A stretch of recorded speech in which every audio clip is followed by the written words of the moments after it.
Good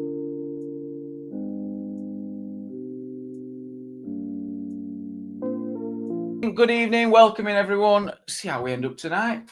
Who we got in? Reese, thank you so much for the super chat. Get a pint in, lad. A pint of John Smith, sir. Cheers very much. Average idiot. How's everyone doing? I'm good. Evening, Jerry. John Snow. One Gen CP's in. Who else we got in? James McDonough, welcome. Karaoke superstar. James 2, welcome. Let's drop a link out. Just as a bit of a prompt, I mean, it's not fixed in stone, but I've titled this Discernment. I thought it could be useful to discuss. It's something I rely on a lot, but something I think should be used extremely wisely. Discernment is just when you know, you know that feeling when you're, I'm telling you, I know. But my discernment's built over years and years of doing lives, isn't it? And years of conversations, years of silences. It's just so easy. It's just so easy. But when you use it wisely, you don't give it up. You just keep storing it and storing it and storing it until you're given the opportunity to throw it out there, you know? Use it wisely.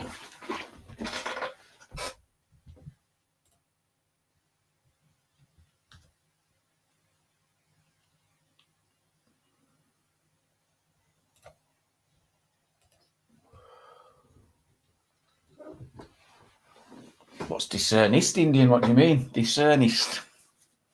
Another word.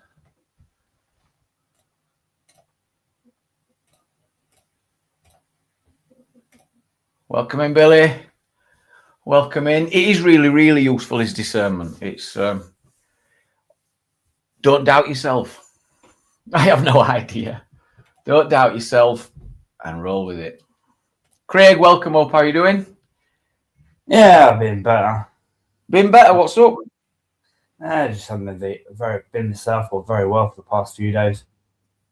Yeah? Yeah. Hello, DP. I hope you're feeling better soon. Shady, are we live? Evening D-Way, evening DP. Got Shady. It's been a while, Shady. How are you doing? Hold on, what time is it? I ain't got a clue. Hold on.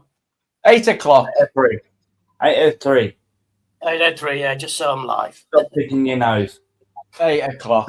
Jamie, normally Jamie asks for all sorts of bloody trips. I knew you were live. I seen it were live. What it was, I was on Henry Crinkle's and I saw this Jimmy Savile promoting your channel. I thought, I haven't seen Jamie for a while, so I thought I'd come over. You did right, mate. You did right. Have you seen the video that Henry did for you? For me? Yeah, Jimmy Savile. Hey, oh yes, I have seen that. Yes, yeah. Henry's. I think he's still loved up. We haven't seen Henry for a while. I've heard from different parties, this and that and the other, that he's back with her or something. I don't know. I hope he's good. I mean, I'm guessing he is. So I think it's good news. I mean, no one wants. I think it's good news. That's what he's been looking for a long time. Some connection. And I hope he doesn't distract him for his AI work on my promotion video. You know what I mean? I'm still waiting for my intro. Good point, actually, Fat Controller. Great point. Yeah, good point. Yeah, exactly, DP. Big up, Henry. Hope he's doing well. How's your recovery going? Because I know you had a bit of a relapse, didn't you? Did you get back on the... It's been toxic for me, and it would whatever. So I'm getting there. I got a new bike, but the bike was... I was going to get it for summertime, but I've had bad news. So, all right, mate. Well, let me just sort the ads out. I thought I'd accelerate the process and get the bike now. But otherwise, until I hack it fucking right, every time I fucking hack it, I go slower. What you want about? But it's a workhorse. I went in this shop that is like fucking whatever, sells all sorts of shit from you name it. Anyway, I didn't read it right. It was like 3 litres of Coca-Cola, buy one, get one free. I thought I'll have 2 of them.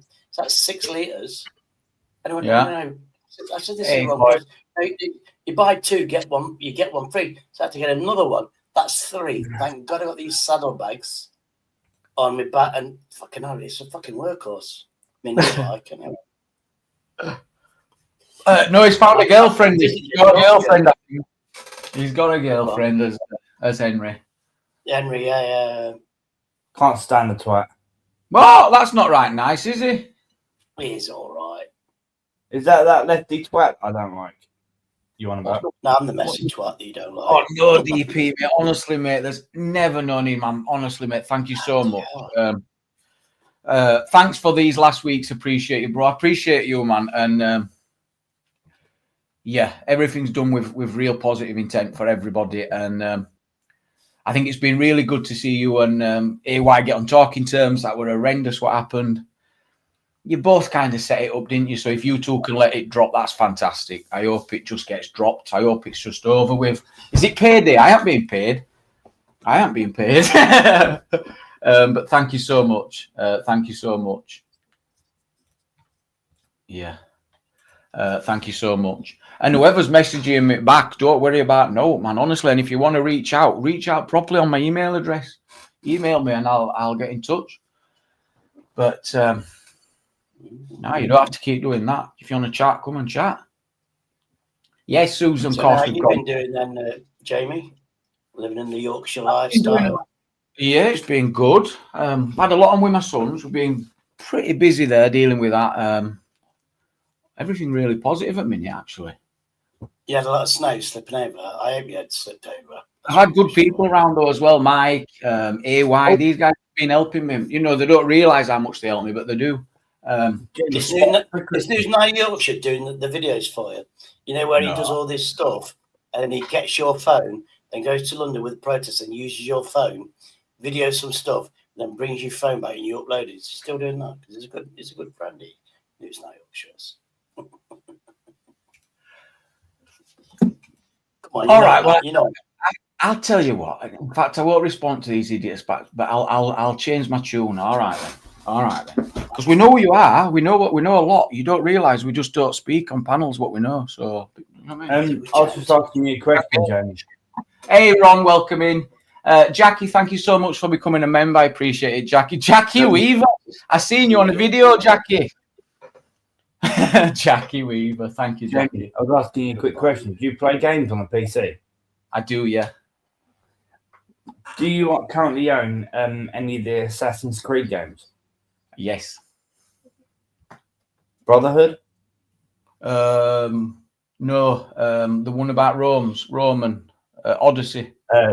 No. So the one I'm thinking of is Assassin's Creed Brotherhood. Right. Why have you enjoyed it? I got given a key today, but I've already got a copy of it. If you want it, you can have it.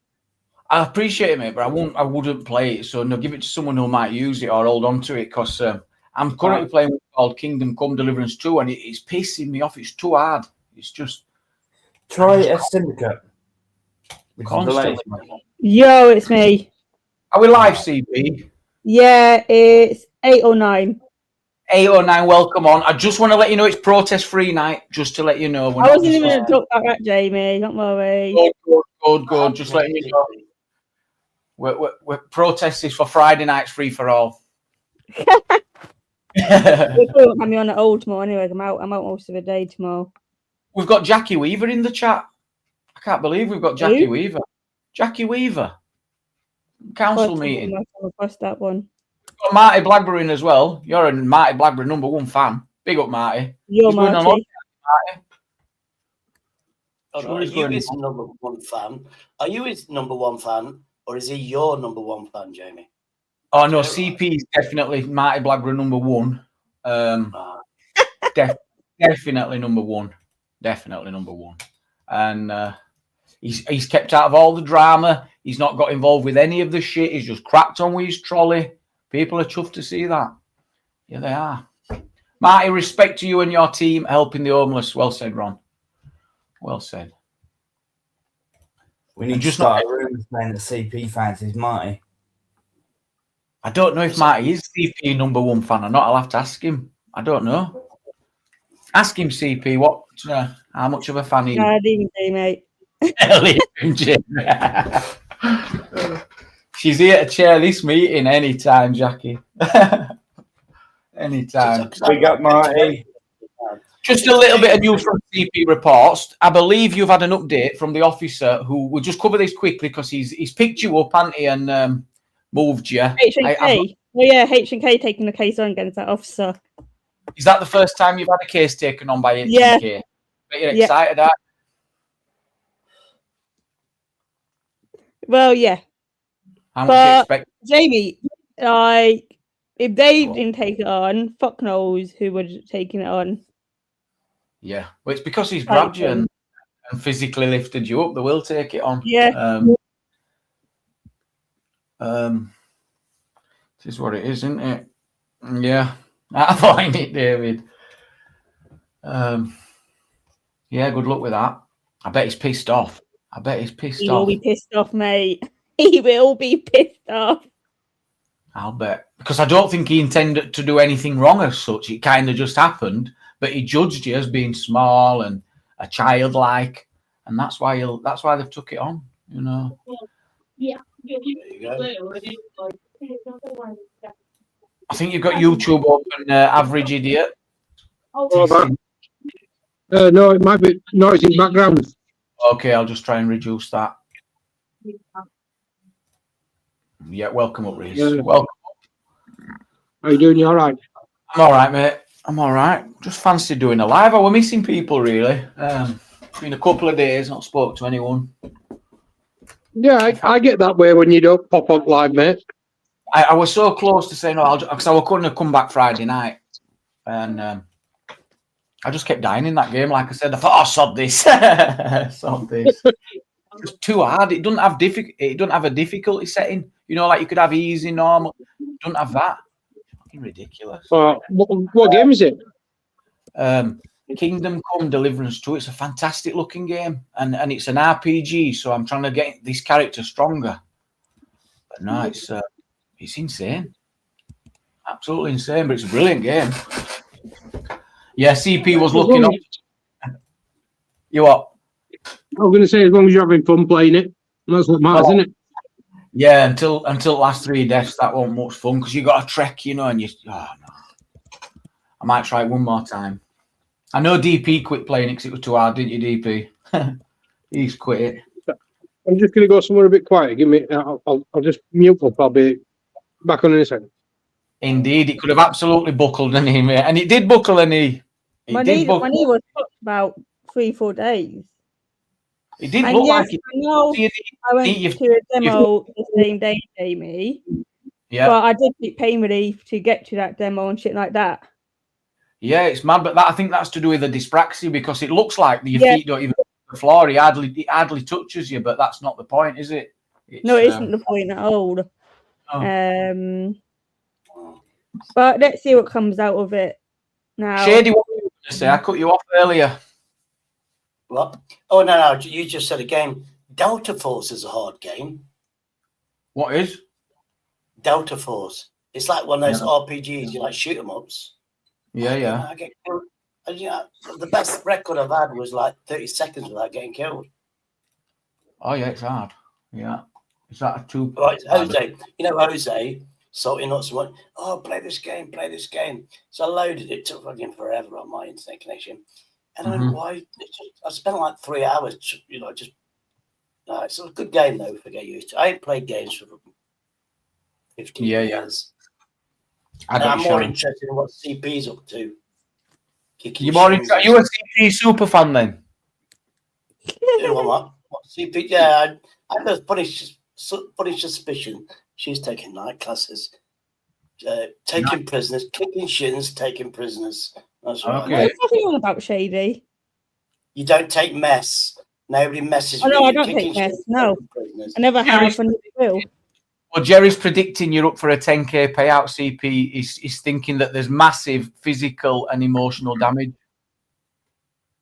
Well, it'd be interesting now to see how much I actually do get out of it, if I do get anything out of it. 500 quid. Yeah, I say so. If you're lucky.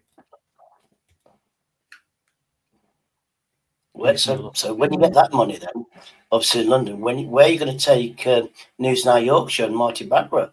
I'll probably end up going up to Leeds with it. For a weird reason, I love Leeds more than London. I just love it up there. I'll probably go up to Leeds for a weekend. Civilized. Anywhere apart from London is more civilized. Maybe just chill out. Yeah, of course it is. London's chaos. 20 quid and a sausage roll from Greg's, not a bad deal. What? Not a bad deal.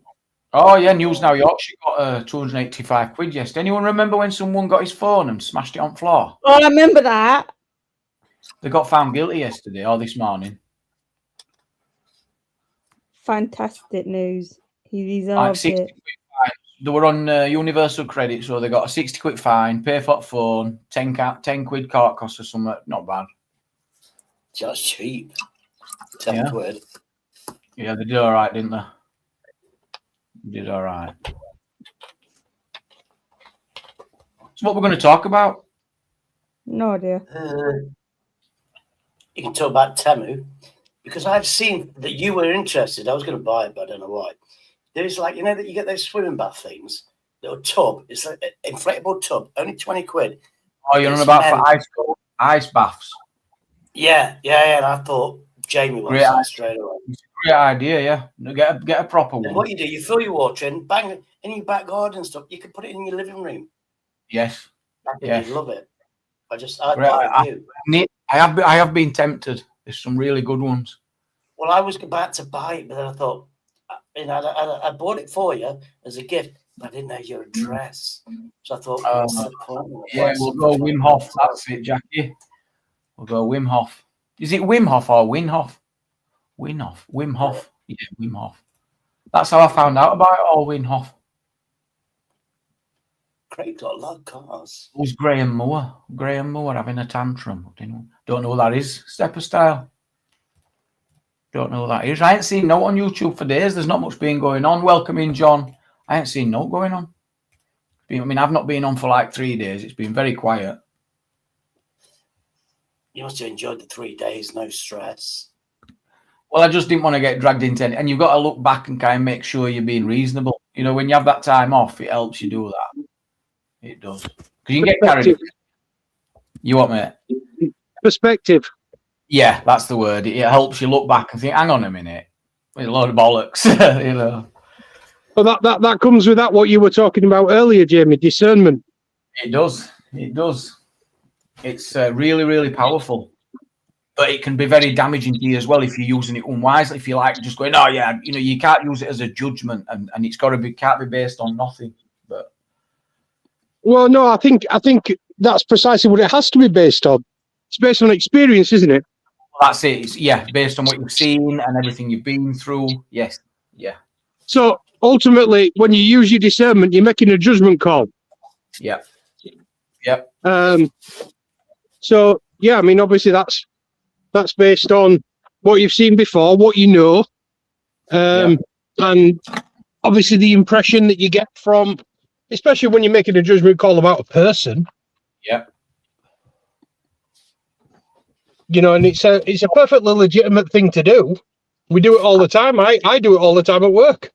It's essential for running things like this. Because there's a persona that we all have. Everyone's got a persona, and that's what they want us to see. That's what we want you to see. That's what, you know, the humor and all this. But is it real? There's always something below that persona, and discernment's about that. Because if you use your discernment based on someone's persona, well, that's what they want you to see. That's what they want you to know. So that's what you've got to try and see past. That's what you've got to ignore. That's what you've got to ignore. I try and be as authentic as I can on here, Jamie. Yeah. You know, I try not to put on a persona, and I try to give my opinions and feelings about things as genuinely as I can. But I mean, I suppose we're all capable of being influenced by people and by circumstances, and obviously that can sometimes change us, can it? But that doesn't mean that in that moment, my what I express is any less genuine. No. It's just who I am in that moment. You know what I mean? I do, yeah. Danny, thank you so much for the super chat, Danny. She says, great call, Jamie. Sit back, take stock. Great advice. Thank you, mate. It's what you got to do. You just get carried away. Discernment, for those that were reaching for the dictionaries, let's bring up the definition. So discernment is the ability to judge well, an astonishing lack of discernment for context. The ability to judge well. What is the true meaning of discernment? True discernment means not only distinguishing the right from the wrong, it means distinguishing the primary from the secondary. That's what we're talking about, persona, what you're shown, what the words that people want you to hear, the essential from the indifferent, and the permanent from the transient. What's transient, Reese? Means something that will come and go. Yeah. As opposed to permanent. So yeah. It means It's distinguishing. like somebody like to be homeless, a transient. Yeah. You'll go from one place to another place and stuff like that. Transient. Yeah. I'm surprised to know that. But I do. Excellent stuff. And that's why it's got to be used wisely, Indian. Yeah, you got to use it wisely. Yeah, I'm a great fan of it, and there's far too many people, in my opinion, on these platforms that are quick to jump to conclusions and quick to jump to judgments before they, without knowing all the facts. Yep. And then especially if the face, if you and someone else is faced with the same scenario that you're being asked to give an opinion on, and you have, I mean, how long you've been doing this now? 5-6 years. So you've got that much experience under your belt with dealing with different personalities, and you get the same people coming on over and over again. You get to know people, but you're presented with two different viewpoints, and somebody who's only just superficially seen the surface of what's going on and isn't appraised of all the background that makes a different judgment call to you because you know what you know. Yes. And then obviously, I hate it when these people go in and then they start judging you because you've made a judgment call based on your knowledge, and they only have a superficial knowledge of the subject, but they're judging in the opposite direction, and then they judge you for having an opinion. It's like, come off it. Exactly. And then you're left to have to try, and I'll never explain. I'm not going to explain to someone who's brand new. I'll explain to anyone who's a member here, who I know and all day long, but I'm not out trying to explain myself to someone who's just popped up or some random name in chat. Not going to happen. I'm not being funny, Jamie. The people that know you don't expect you to explain yourself. No, not going to do it. You made a really solid point there, though, Reese. Really solid what you just said then. Yeah. Cheers, mate. Well, like, you make your own decision, you've done your own research, and somebody comes along with no fucking knowledge and then criticizes you because you've got a different opinion, and then they've got nobody. What do we always say on YouTube? Do your own research. It's funny how nobody bloody does. You just go, oh, he's my friend, I believe him, so he must be true because he's my friend. You know what I mean? It's all that. I don't take sides, never have. And I Richard for it. Richard Feynman is a rather. He's considered to be sort of one of the godfathers of science. A very, very knowledgeable person. Was giving a lecture, and one time he said, "It doesn't matter how beautiful an equation looks on paper. It doesn't matter who wrote the equation. If it doesn't stand up to experiment and evidence, then it's wrong." Yeah. So it doesn't it doesn't matter who the messenger is. If the information is wrong, then the information is wrong. Do you know what I mean? Which is why, like I said, I for some reason people seem to think I know one or two things on here. Yeah. But I'm wrong just as often as everybody else is. Yeah. I really am. I mean, the fact that people seem to think I get a lot of things right is because I say a lot of things, and some of them happen to be right, but equally some of them happen to be wrong as well. Yeah. John says you can tell a Yorkshireman, but you can't tell him much. What do you think about that? That's probably because they know it all. They know it all. Oh dear. D-Wit can only judge a person by how they represent themselves in public. Can only judge a person. And James has said, no, Reese, you're wrong. You're always right. Yeah. I were wrong once. I once thought I were wrong, but I were actually right. It's the only time I've ever been wrong.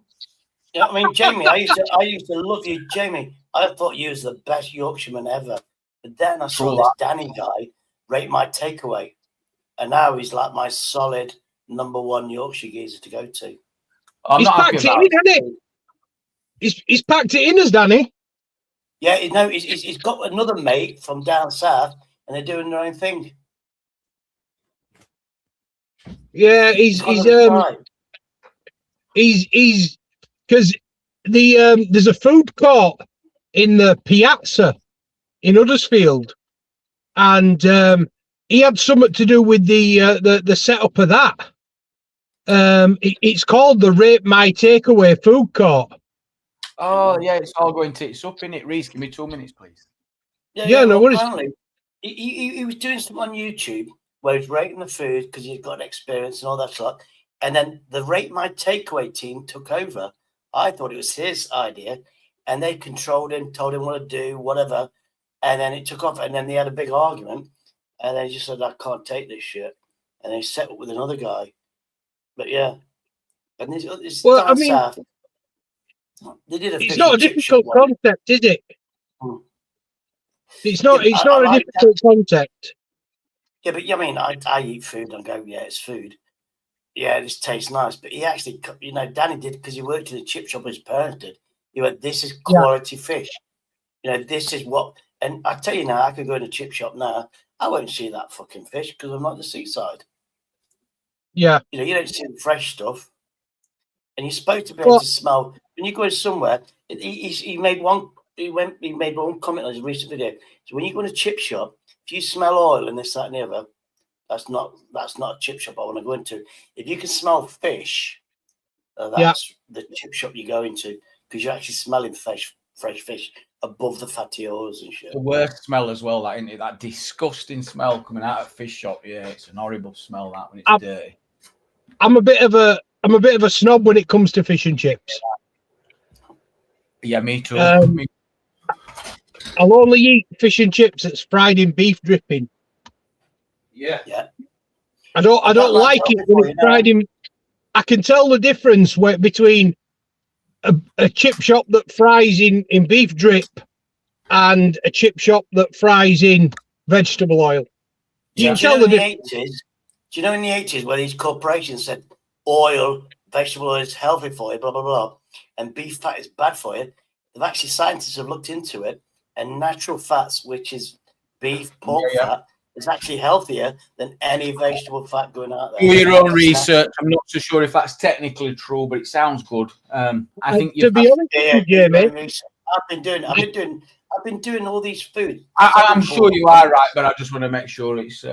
I've been doing a lot of stuff where these videos where these supermarkets go to, and this and that and the other, and some of the shit Asda, this because they've been taken over. Asda's been taken over by another corporation. They were just money that they've ruptured Asda, and Asda's in so much debt. But the two brothers that took over, they sold all the petrol stations to their side company. So if Asda fails, this too asset stripping, that's what it's called. And them two are just, I think they used the profits from the sale of Asda to build the biggest mosque in Blackburn or something. Them two funded it with that Asda sale. Those guys own a chain of petrol stations. It's That's the where ones they that got used to be them. Asda. It's the Yeah, ones that are they doing used all to be Asda franchises. petrol stations. They used to be Yeah, Asda's. EG petrol stations. Yeah, that's the ones. They're absolutely massive, all up and down motorways. They're Yeah. full of franchises. Got into Yeah. Asda. Yeah, they absolutely, like say, Jon Snow, they borrowed and indebted Asda and then dipped. Yeah, they did. Yeah.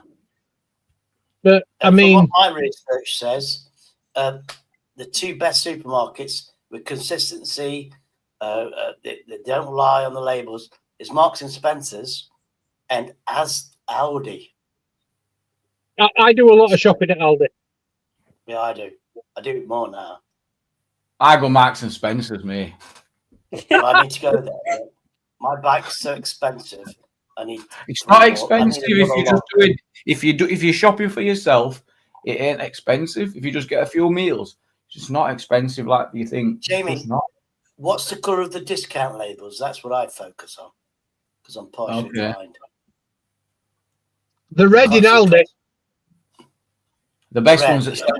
75s in Aldi. That's what you want with meat. 7 Well, o'clock. You're going to use it that night, aren't you? At 7 o'clock, the geezer, 75% come out. my Yeah. geezer in Aldi, the security guard. I always see him in this, that, and the other, and he's told me a Friday evening, it goes 50% on Saturday. He says that's when they heavily discounted. Thank you. Yeah. I like 50%. Welcome in, Angela. Popping in still. Jukes, welcome in. Yeah.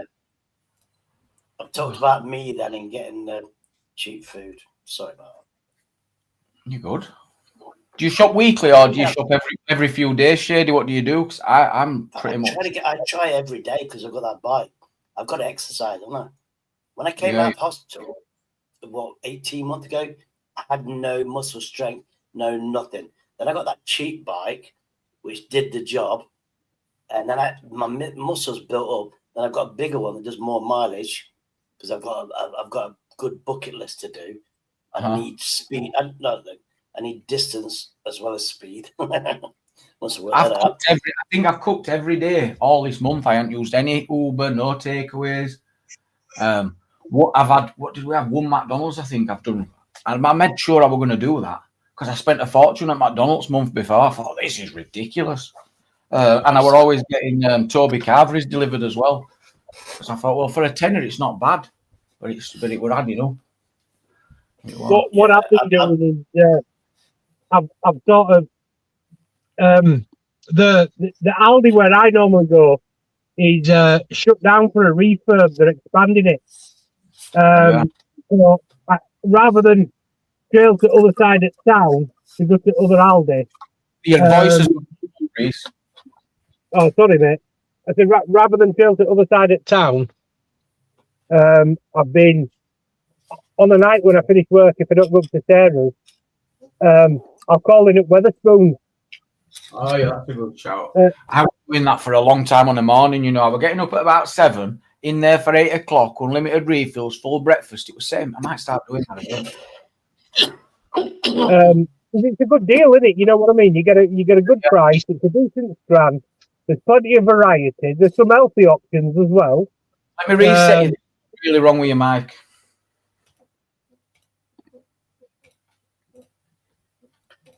Sorry, I had to cough then. See if that's any better. Is that any better, mate? No. I mean, I can hear you. Is it just me? Does it sound somewhat different to him? He sounds like you're underwater. No. You was sounding a bit echoey and underwater, like. Yeah, but it is. I'm in car, if that makes a difference. Oh, it might be I'm that. not driving, I'm just sat in car.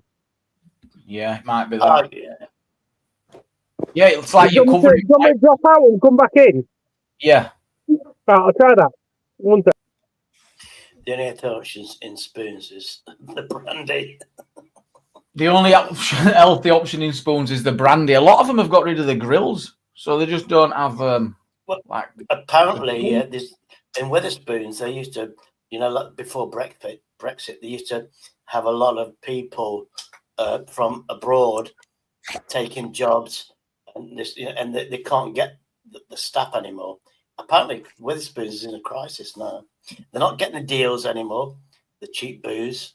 Yeah. So, I know in Derby, the pub that was called, I can't remember what it's called. You know when I did that video where somebody got stabbed and shit? That's always been called whatever the street is, because I forgot. Babington Arms. Then it went to Witherspoons, and it's swapped names again. And it's like different. It's like they stripped the place down. Funny enough, they put Babington Arms back up. It's like they kept the sign. Yeah. And then it's Witherspoons again. But we had two, and they closed the other one down, which used to be a bank. Apparently, they're fucking rupturing. They can't make the profit like they used to. Okay. So, Reach, yeah. welcome up.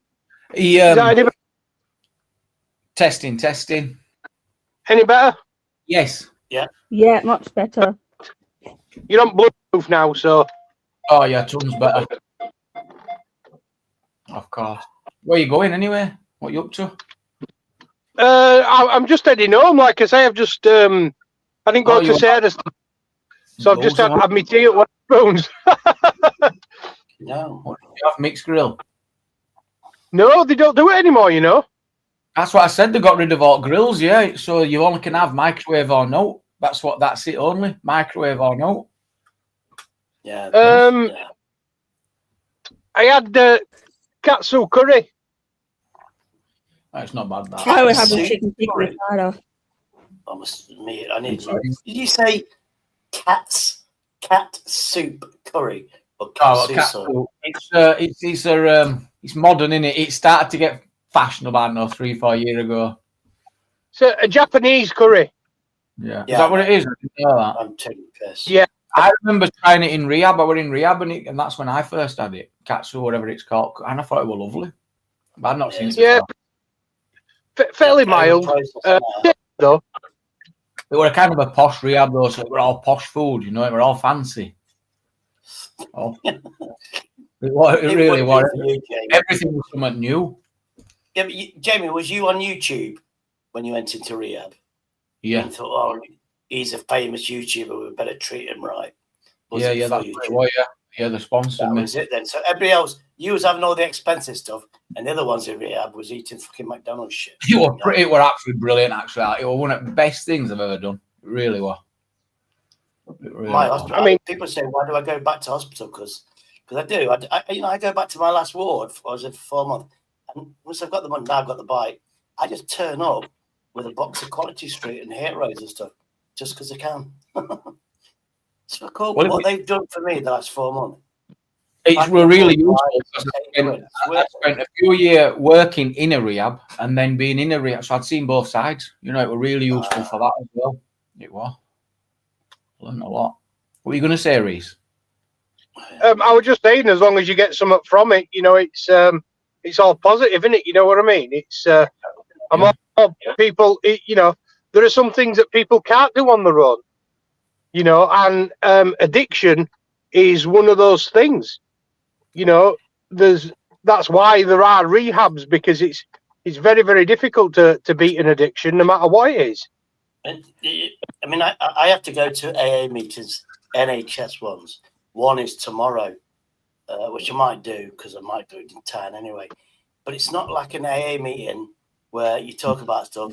It is a pre. God, well, you just said it, Jamie. When you go into rehab, Residential. Yeah. Yeah, it's a pre-rehab. And what it is, these people are that desperate they have to go into rehab, and they explain it's not free. The government gives £50,000 a year. Oh, it's insane. Mine were 10 grand. It were a 10 grand place, 10 grand. And you pay for it. On the NHS, the government give 10 grand. Obviously, when you're in, if you're on benefits, they claim that as well. So it probably will add up to about 10 grand. But you have to fight for places, and they won't give you one in Derby. You do have to fight for them because most people quit and don't make it, and it's a waste of money. And that is why I say, if you want help, 100% you'll get it, because the only ones that do receive the help are the ones knocking the doors down. They're not going to drag you there. They're not going to baby you and go now and drag you to rehab. No one's giving you a place. You got to knock the doors down. You got to show tenacity. You got to show you, and then you've also got to be able to articulate how it's going to help you and how it's going to help you and what's going to change. If you can't do that, you ain't going to get in. I mean, I can't film it and I can't say anything about it. I can say the gist, because that's what you do when you go in. But what I'm getting is there's these people are desperate, and they come in, they have the drugs, and he goes, I want rehab, I need it, and he goes, right, you've got to come to these meetings because it's NHS. Yeah, it's true. When I go in, they know where. Every time I see my caseworker, he knows every time I'm in hospital, drugs. He knows everything because it's all on the NHS. That's why I had to wait over Christmas to get the right place. And and it's like you have to, even if you're qualified for it, you have to be ringing that place up. They'll say, well, we'll send you this place. And it's the other side of the country. It's a big test, and it's all about showing commitment. That is what they're trying to they're trying to assess your motivation to change. That's where it all boils down to. And you'll get and it's like money's tight. That's what it's saying. And there's this one guy. The only way I contributed, one guy says, but I'm going to lose my benefits. I'm going to lose wherever I am. When I come out, I'm going to have nothing. I went, look, trust me. You come out of there, you're going to get a letter, and you can go to the council. They will home you instantly. Yeah. And he was worried about that. And then the expert, the ex-addicts, obviously be paid by NHS, said, trust me, on these rehabs, you'll be in there for 6 months. The last month, we will be finding you a place. We'll sort your benefits out. I've never seen a rehab that long. 3 months would be usually the max, and that's because that's the limit on housing benefit payments. That's the limit on it affecting your universal credit. So I've never seen, and usually 3 months is what you need. 3 months, and people will only usually take one thing out of. Imagine going to rehab for 3 months. And they go, what did you get from it? Most people will only be able to tell you one thing they got from it. It might be they taught me to love myself, or whatever. It'll be just one thing that you'll get usually, and that's it. But if that's all, it was whatever. I might be wrong, but I'm sure I heard 6 months, or it might be me. I think the same guy was worried. He says, because you have to share a room, don't you? And I said, look, I was in hospital 6 months, and there was I didn't share a room. 3 other people, and me sharing a room or a ward was one of the best experiences in my life, because you get to talk to strangers, people you would never speak to in life, people better off than you, more wisdom than you. It's fucking, and people you can sometimes relate to and can have a bit of understanding just listening to someone else's story. But no, I had an ensuite, mate, with my own room, double bed, Netflix, Sky TV, job lot. Yeah, because you was YouTube famous, I bet. Yeah, that's what it was. No, you didn't pay for that.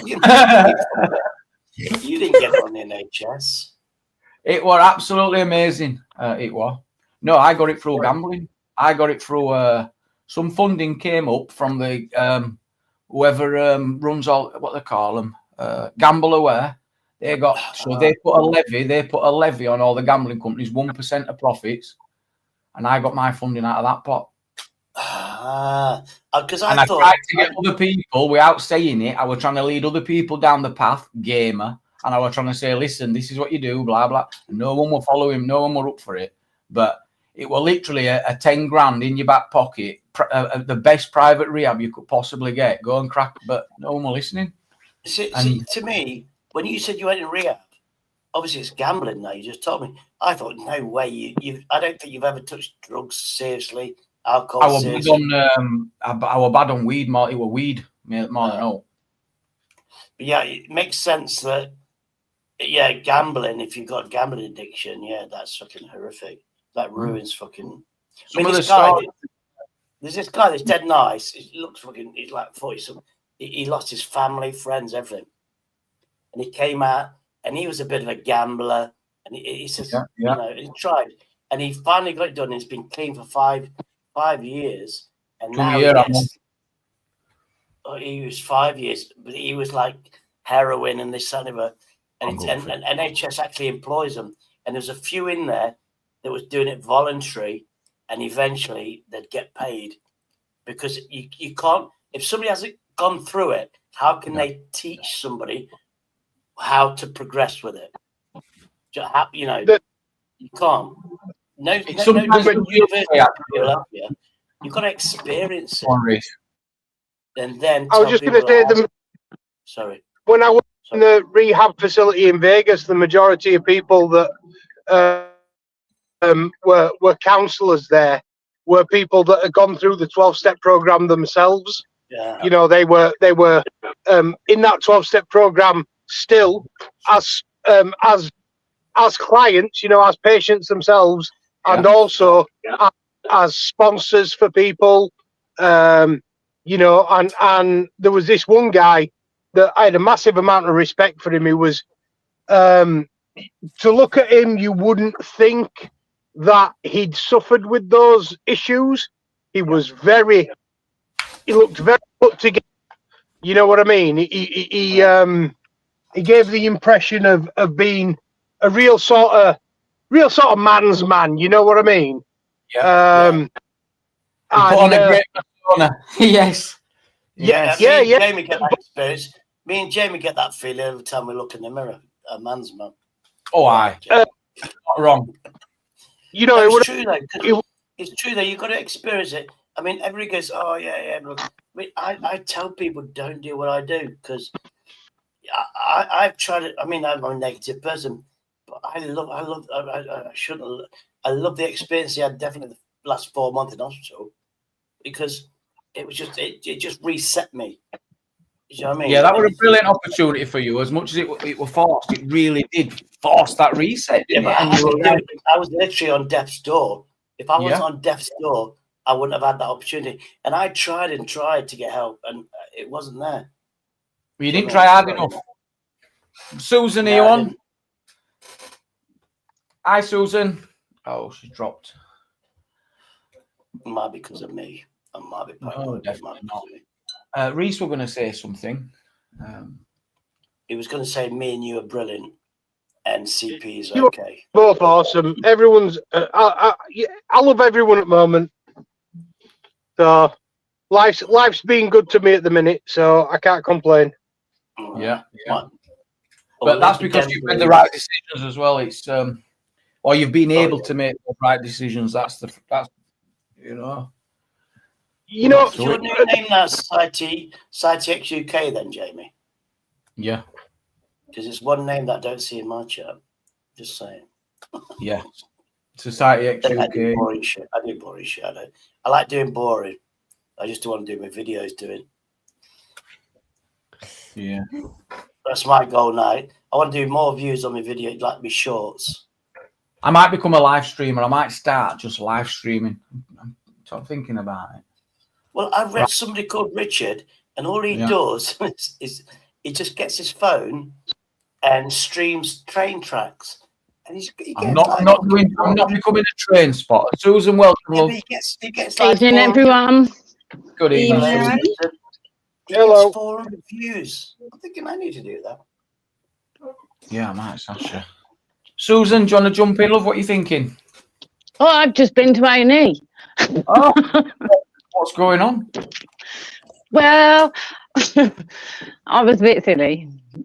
I went to cut a piece of cling film with a little kitchen knife and slipped. You cut the finger off. I sliced my thumb from the bottom to the top. Have they managed to get you started? Yeah, I've got 2 stitches. Oh, I'm glad it's gone all right. Gosh. You know, I feel like a right silly sod. I did this not long ago. I was washing up and I put the sponge in a glass. You know, when you twist it around in middle and the glass broke as I did it. And as I turned it, straight through my finger, it was a right mess. I got 2 stitches as well from that. Yeah, it wasn't pretty. I just want to know, Susan, what brand of knife have you got that's that sharp? I don't know. It was my dad's. Because I was homeless. I had a knife that you did have to sharp, and I haven't found anything that can slice thinly tomatoes. I know it's a weird thing. But yeah, I need a super sharp one just for tomatoes. Timu, get on Timu. I bought one from Lakeland for 25 quid. It's really good at thin sliced tomatoes. No, Your best off for those. Your best off with a waveform serrated edge. So not the serrated edge, the wavy serrated edge. Yeah, true. But you never sharpen them. I had one of them, and then when it's back, I won't go into it, but about 5 years ago, I was like, I couldn't trust myself with knives. So I handed them into the police station, and I handed a knife that I had, super sharp, 20 years, and I've never been able to replace it since. But I bought my dad this fancy knife sharpener. He doesn't bother using it. He uses the back of another knife. Oh, it's not a bad idea. I use the bottom of my. I've got a big pint pot teacup that's ceramic. I use that. Yeah. Oh, I've heard that as the top tip. I've seen that on TikTok, Reese. Yeah, it really is better than a steel. It's like a grinding stone, isn't it? That the Yeah, I've actually got a machine that does it, but it serrates the edge. It's not what you do. I've got a machine that will sharpen a knife. Yeah. It leaves a serrated edge. Then you have to finally grind it on a stone, on oil stone or water stone, which I can do. But I found that if you do that, you want that serrated edge. It's like a little saw. But I can't be honest. But Dremel. Well, I mean, that's the best way to spread it, or isn't it? Who spread Don't talk to me about Dremels. No, I'm just thinking Dremel. I do not with a spread big butter blade. with a spoon. That's for silly people. You do My not. husband cut through his hand with a Dremel. Did he? Bloody hell. Yeah, he had 12 stitches in the back of his hand. Well, 12 staples. A spoon is so much easier to butter bread with, CP, than a knife. Try it. Yeah. Oh, it is. That's why a butter knife has that blunt end. Oh, it is a spoon. A little spoon, a small spoon. So much easier. Okay, I'll try that then.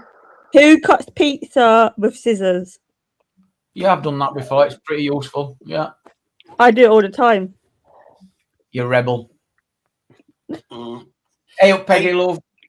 Have you ever had, and I found, I don't know, it was Lidl's or Aldi, you get these gigantic Yorkshire puddings.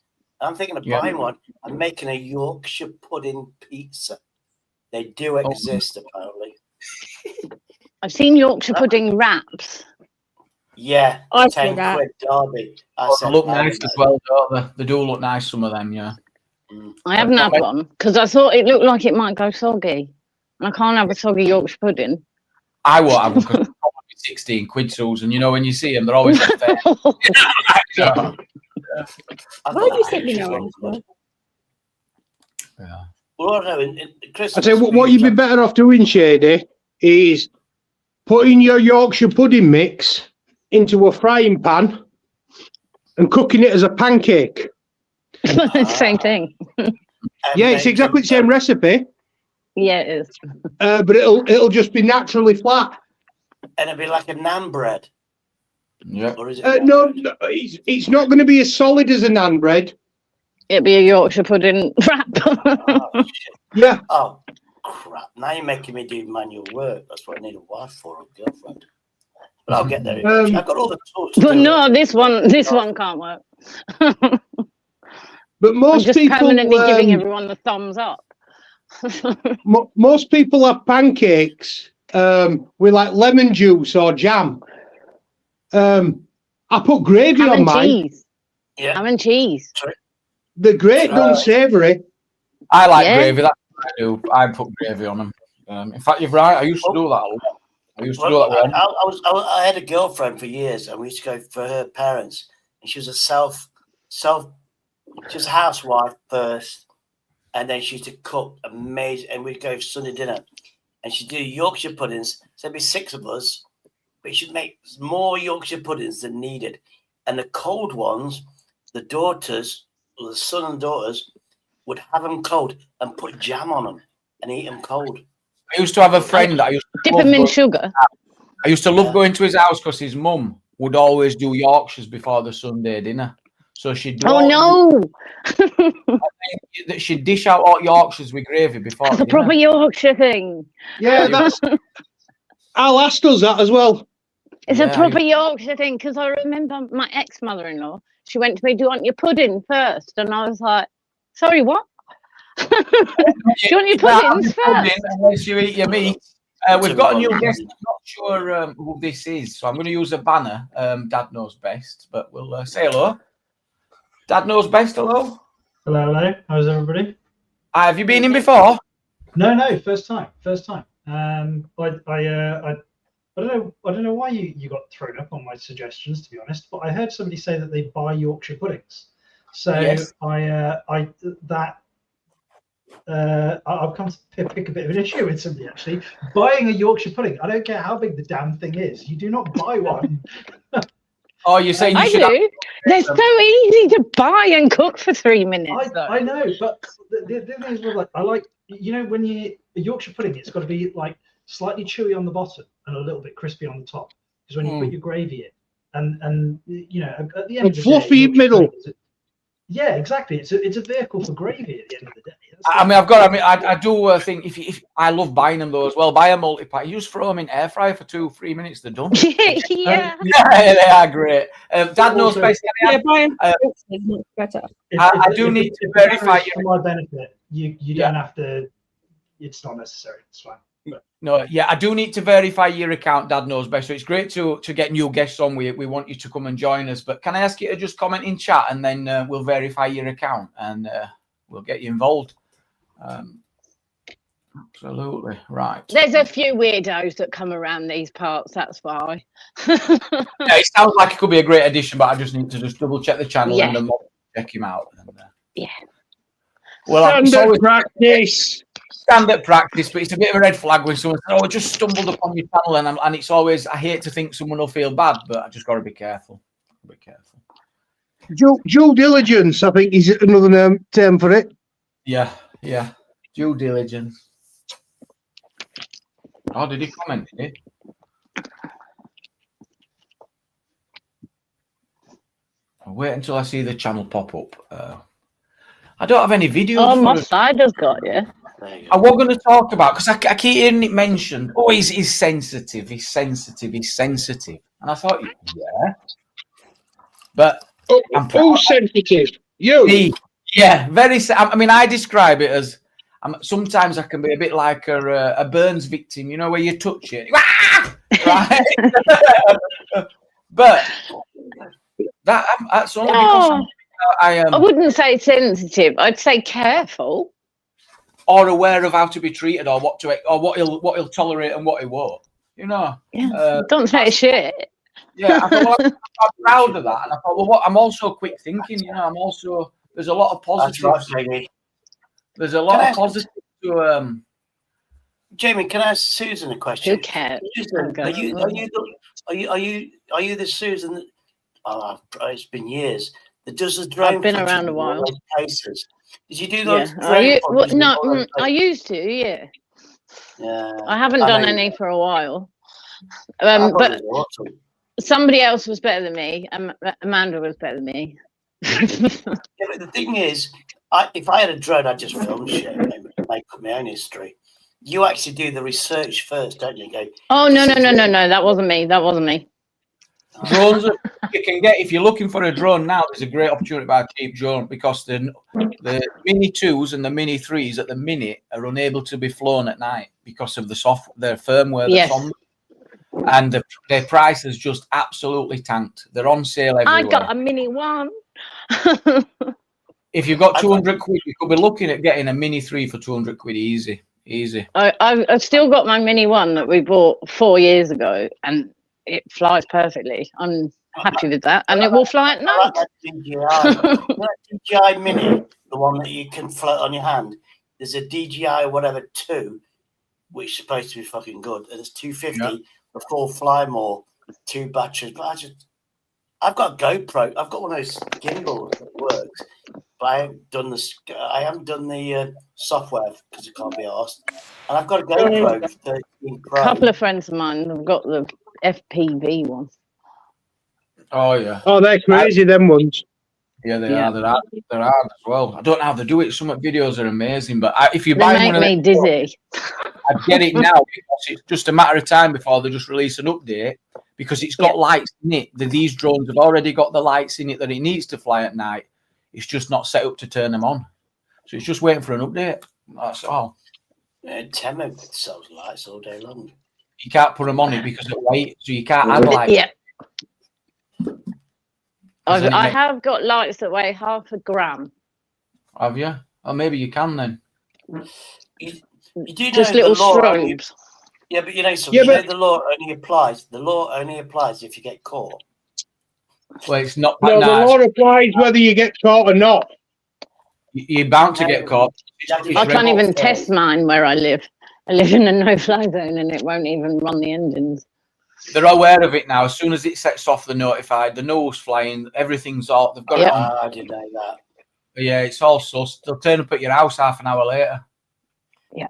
You'll say, "Nah, it won't be." They'll say, "Well, give us your drone, then confiscated."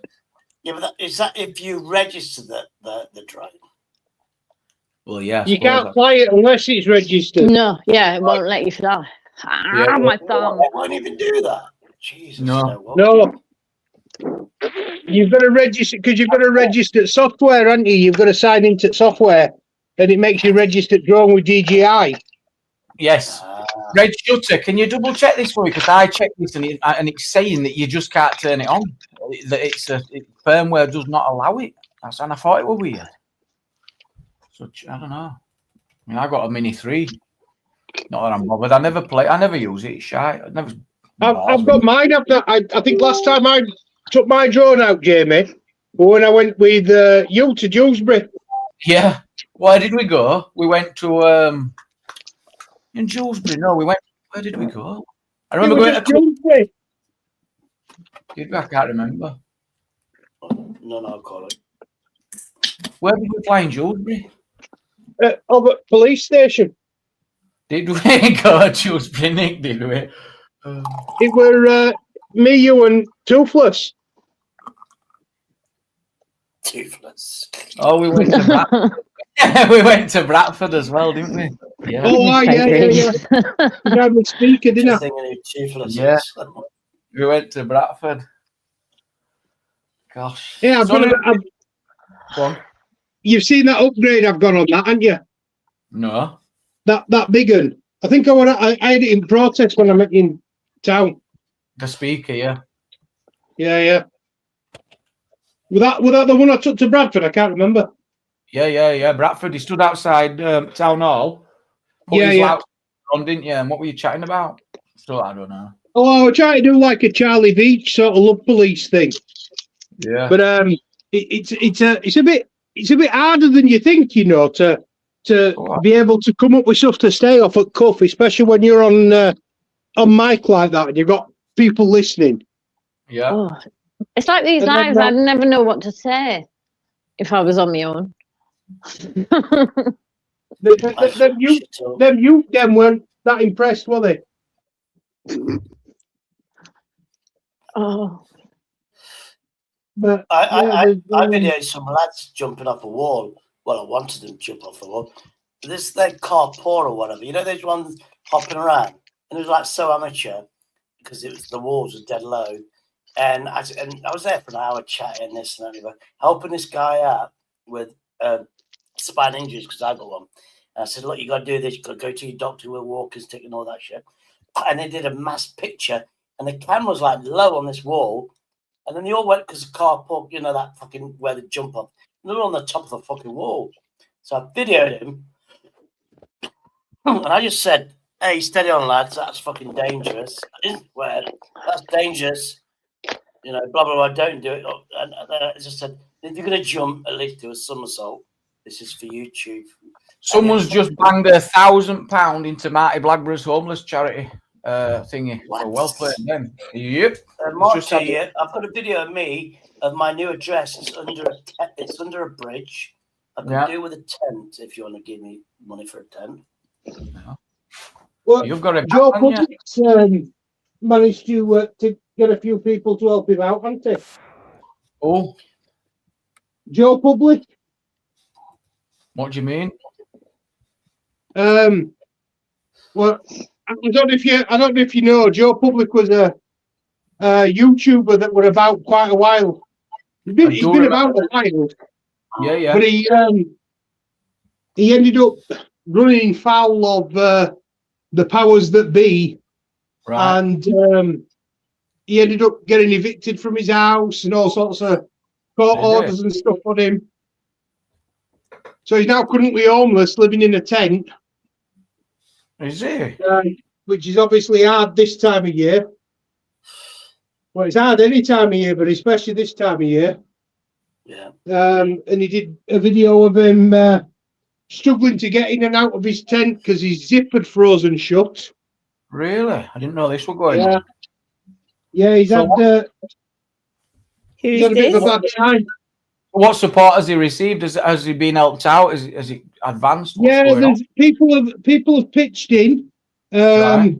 They've paid for him for a few nights in an hotel, so he's managed to have a, not shower and a warm bed and for a few nights. And now they've got him a proper sort of camp bed to get him up off the ground, because he was literally just laid in the sleeping bag on the bottom floor of his tent. Has he got health issues as well? I'm not fully aware of that, but I mean, what's going on? The thing is that his situation is bound to have caused, like mental health issues. Undoubtedly. I do feel for the guy. Me and him have had words in the past, so we don't always see eye to eye. But I won't wish what's happened to him on my worst enemy. No, and that sometimes don't mean no to me, because I've had fallouts with loads of people, but I would defend them. People were close. Just because we've had words means nothing to me on here, because you look out for each other. And Reese, I don't know about this. I don't know the situation. Is he on benefits? Because if he is, I think he's had all his benefits stopped as part of sanctions on because of his what he's done. Is he intentionally homeless then? I guess that's where they're going down. No, I don't think so. It sounds like it is. I think it's because of the city. Like obviously, there's people that'll be more closely following it than I am. Yeah. And I hope somebody in the chat can comment and correct me. But from what I can tell, he's a victim of the circumstances that he found himself in, because essentially the state's been weaponized against him, because he's made a nuisance of himself at places like town hall and council offices and stuff. Yeah, he's the guy that had a fox as an intro. Yes, very good intro. That's Joe Public. Yeah. Last I knew, he were in like a shared home or something. He had a room in a home. He were getting a load of shit for having a camera outside it. And that's the last I'd ever heard of Joe Public. He were in that room. That's terrible, isn't it? Like you said, John, in a freezing tent at this time. That's awful. Does anyone not know what the issue is then? Why is he being kicked out? Just maybe for fighting against the council? That don't seem fair, does it? I don't know. I just know that I don't know the circumstances as to how he got himself there, but regardless of what the circumstances were, he don't deserve it. No, definitely not. No. I seen some houses today where they were putting. Do you know how hard it is to get your first house, and you start off with a mattress and a little telly or something, and you build it up? Well, now my husband had a deck chair. I did. I was here with nothing. I had nothing for 3 months. I had nothing for 3 months. I went in the courtyard, and where you can get chairs you don't want, you put in the courtyard, and there was a deck chair. I had that for 3 months. And then I seen the video I think they were moving people out of hotels, refugees out of hotels into self-contained flats. Fair enough. However, these flats, they contained a brand new washer, cooker, cutlery, toaster, iron. When have you ever heard someone up Shit Creek getting all that? Never. You don't. It's not. You did get a bit shady. I left foster care, for 3 months. and I didn't get all that. That's what I mean. I mean, Susan, for 3 months, I was sleeping on an air bed. They gave me an air mattress that lasted 2 weeks. I had to sleep on it. Yeah, they're shit. I'll give you that. They're shit. And then the carpet came 3 months later. So I was living on a concrete floor, on ground floor, for 3 weeks. Then the carpet came through. Then the offcuts, I actually laid on top of each other. The airbed was broke. A double. But you build from that, don't you? you start off You in built- one room, and you live in one room, and then I found Temu. And now I could get evicted because I've got too fucking much shit in my place. I'm not even joking. Now I've got my housing officer next Friday. Irish Flames. I think that I'm moving stuff around. yeah, it might be some places do if you're getting like support. There's like places called not help places for people. You know what I mean? These type of social housing providers do offer some support like this. But councils, no, it's an unfair system. It really is. Yeah. I mean, you got me where because I was at Derby, where Florence Nightingale was basically. Anyway, they sold the land. Then they made the other hospital a super hospital. I've been there, the Royal, and I've seen it. And what they did is sold the land, and it's like affordable housing if you're filthy rich and you want to rent. And then there's this massive place where they do events, management, stuff like that. And I saw African families, which I presume off the back, going in a side door. And these are brand new buildings, 2-3 years old. And you know, when I was homeless, there's loads of hotels getting them up, and they set me to Burton-on-Trent out of my city, and I should have been. Don't get me wrong, I've been on benefits a while. But I used to work, I used to pay taxes, and it's just, it is what it is. But I should video that shit. I mean, I should. Do you know what? Do you know what really pisses me off? Shady, what I do is I explore abandoned stuff. Yeah. So I see abandoned houses that you could live in. Anybody could live in. Suddenly, 12 months later, it's still abandoned, and it's now trashed and unlivable. And I'm like, I've heard places where they will actually let somebody live in their property rent free. Yeah, and they're like a warden. Turn the lights on. I thought Caretaker. Yes, I've seen those videos too, Shady. I'm going to let Dad Knows Best join us. Welcome back. Welcome back. So we checked out. He's been on YouTube 9 years, so I think you seem to be trustworthy. You've been on a while. Yeah, I was a bit curious because obviously, just call me John rather than Dad Knows Best. Okay, John. Yeah. The pseudonym or whatever. I mean, I've got your name here, but I won't dox you. I've got it showing me. I'm fairly well insulated. I run my own construction company. I'm self-insulated, so Okay. When it comes to sort of people, nobody can get me fired. So fucking basically, love that. Well, you've got to watch out. People will try it. Yeah, be careful what you give away. Yeah. Just keep it cagey. But being somebody in construction, surely you can appreciate these abandoned places that now look like shit. Yeah.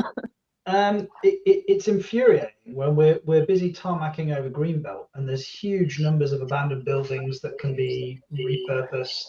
At some cost. Yeah, of course. I mean, it's all at cost. Nothing comes without some kind of expense. But it's also since the coup, there's huge numbers of office buildings, industrial buildings, things like that essentially are no longer. A lot of employees essentially started working from home, and whilst a lot of them have snapped back to the offices since the coup has ended, a lot of companies downsized and no longer occupy the same footprint that they used to and never will again, because they've realised that it's cheaper to issue each of their employees a laptop as opposed to pay the business rates on a 400-person office block when they don't need it. So we've got plenty of real estate. We've got plenty of physical buildings that are weatherproof that can be used if we decided to. But what the county councils are actually going to do is tarmac over this green and pleasant land, and I have to be honest, it pisses me off a little bit. Do you know why that is, though? Bureaucratic. Well, the No. It's the fact of the matter is, if they converted all this unused office space into housing units, it would reduce the competition for the houses that are currently on the market, thereby devaluing them. Yeah. Well, this obviously is so. I'm in my 40s. We've got my wife and I. We've got a young family. We're pretty good. That's fine. We're pretty good when it comes to like our position. We're fairly secure. We're near as damn it mortgage free. We're in a pretty good position given the state of the country. At large. Yeah. You know, my parents were both working class, but they kicked me through the education system. I studied architecture at university, graduated, and now I do what I do. My wife's she's a nurse again. Her parents, you know, all of our parents were born in council houses, literally born in council houses, not born in the hospital, born in council houses where the midwife came out, and at the end of the process she threw away the bed sheets. You know, this was how our parents were born. But that being said, I think I'm looking at what my kids and how they're going to have to deal with, and it really annoys me when people go, well, just some of the boomers will just go, oh well, don't buy the lattes and the mobile phones and things.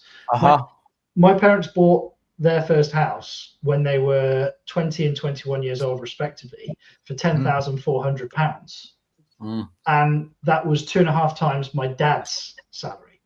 Yeah. And he left. My parents' house was 5. My dad left school at 15, 2 years before he was allowed to start his apprenticeship, and started working at the garage where he was going to do his mechanics apprenticeship in order to get ahead of the game.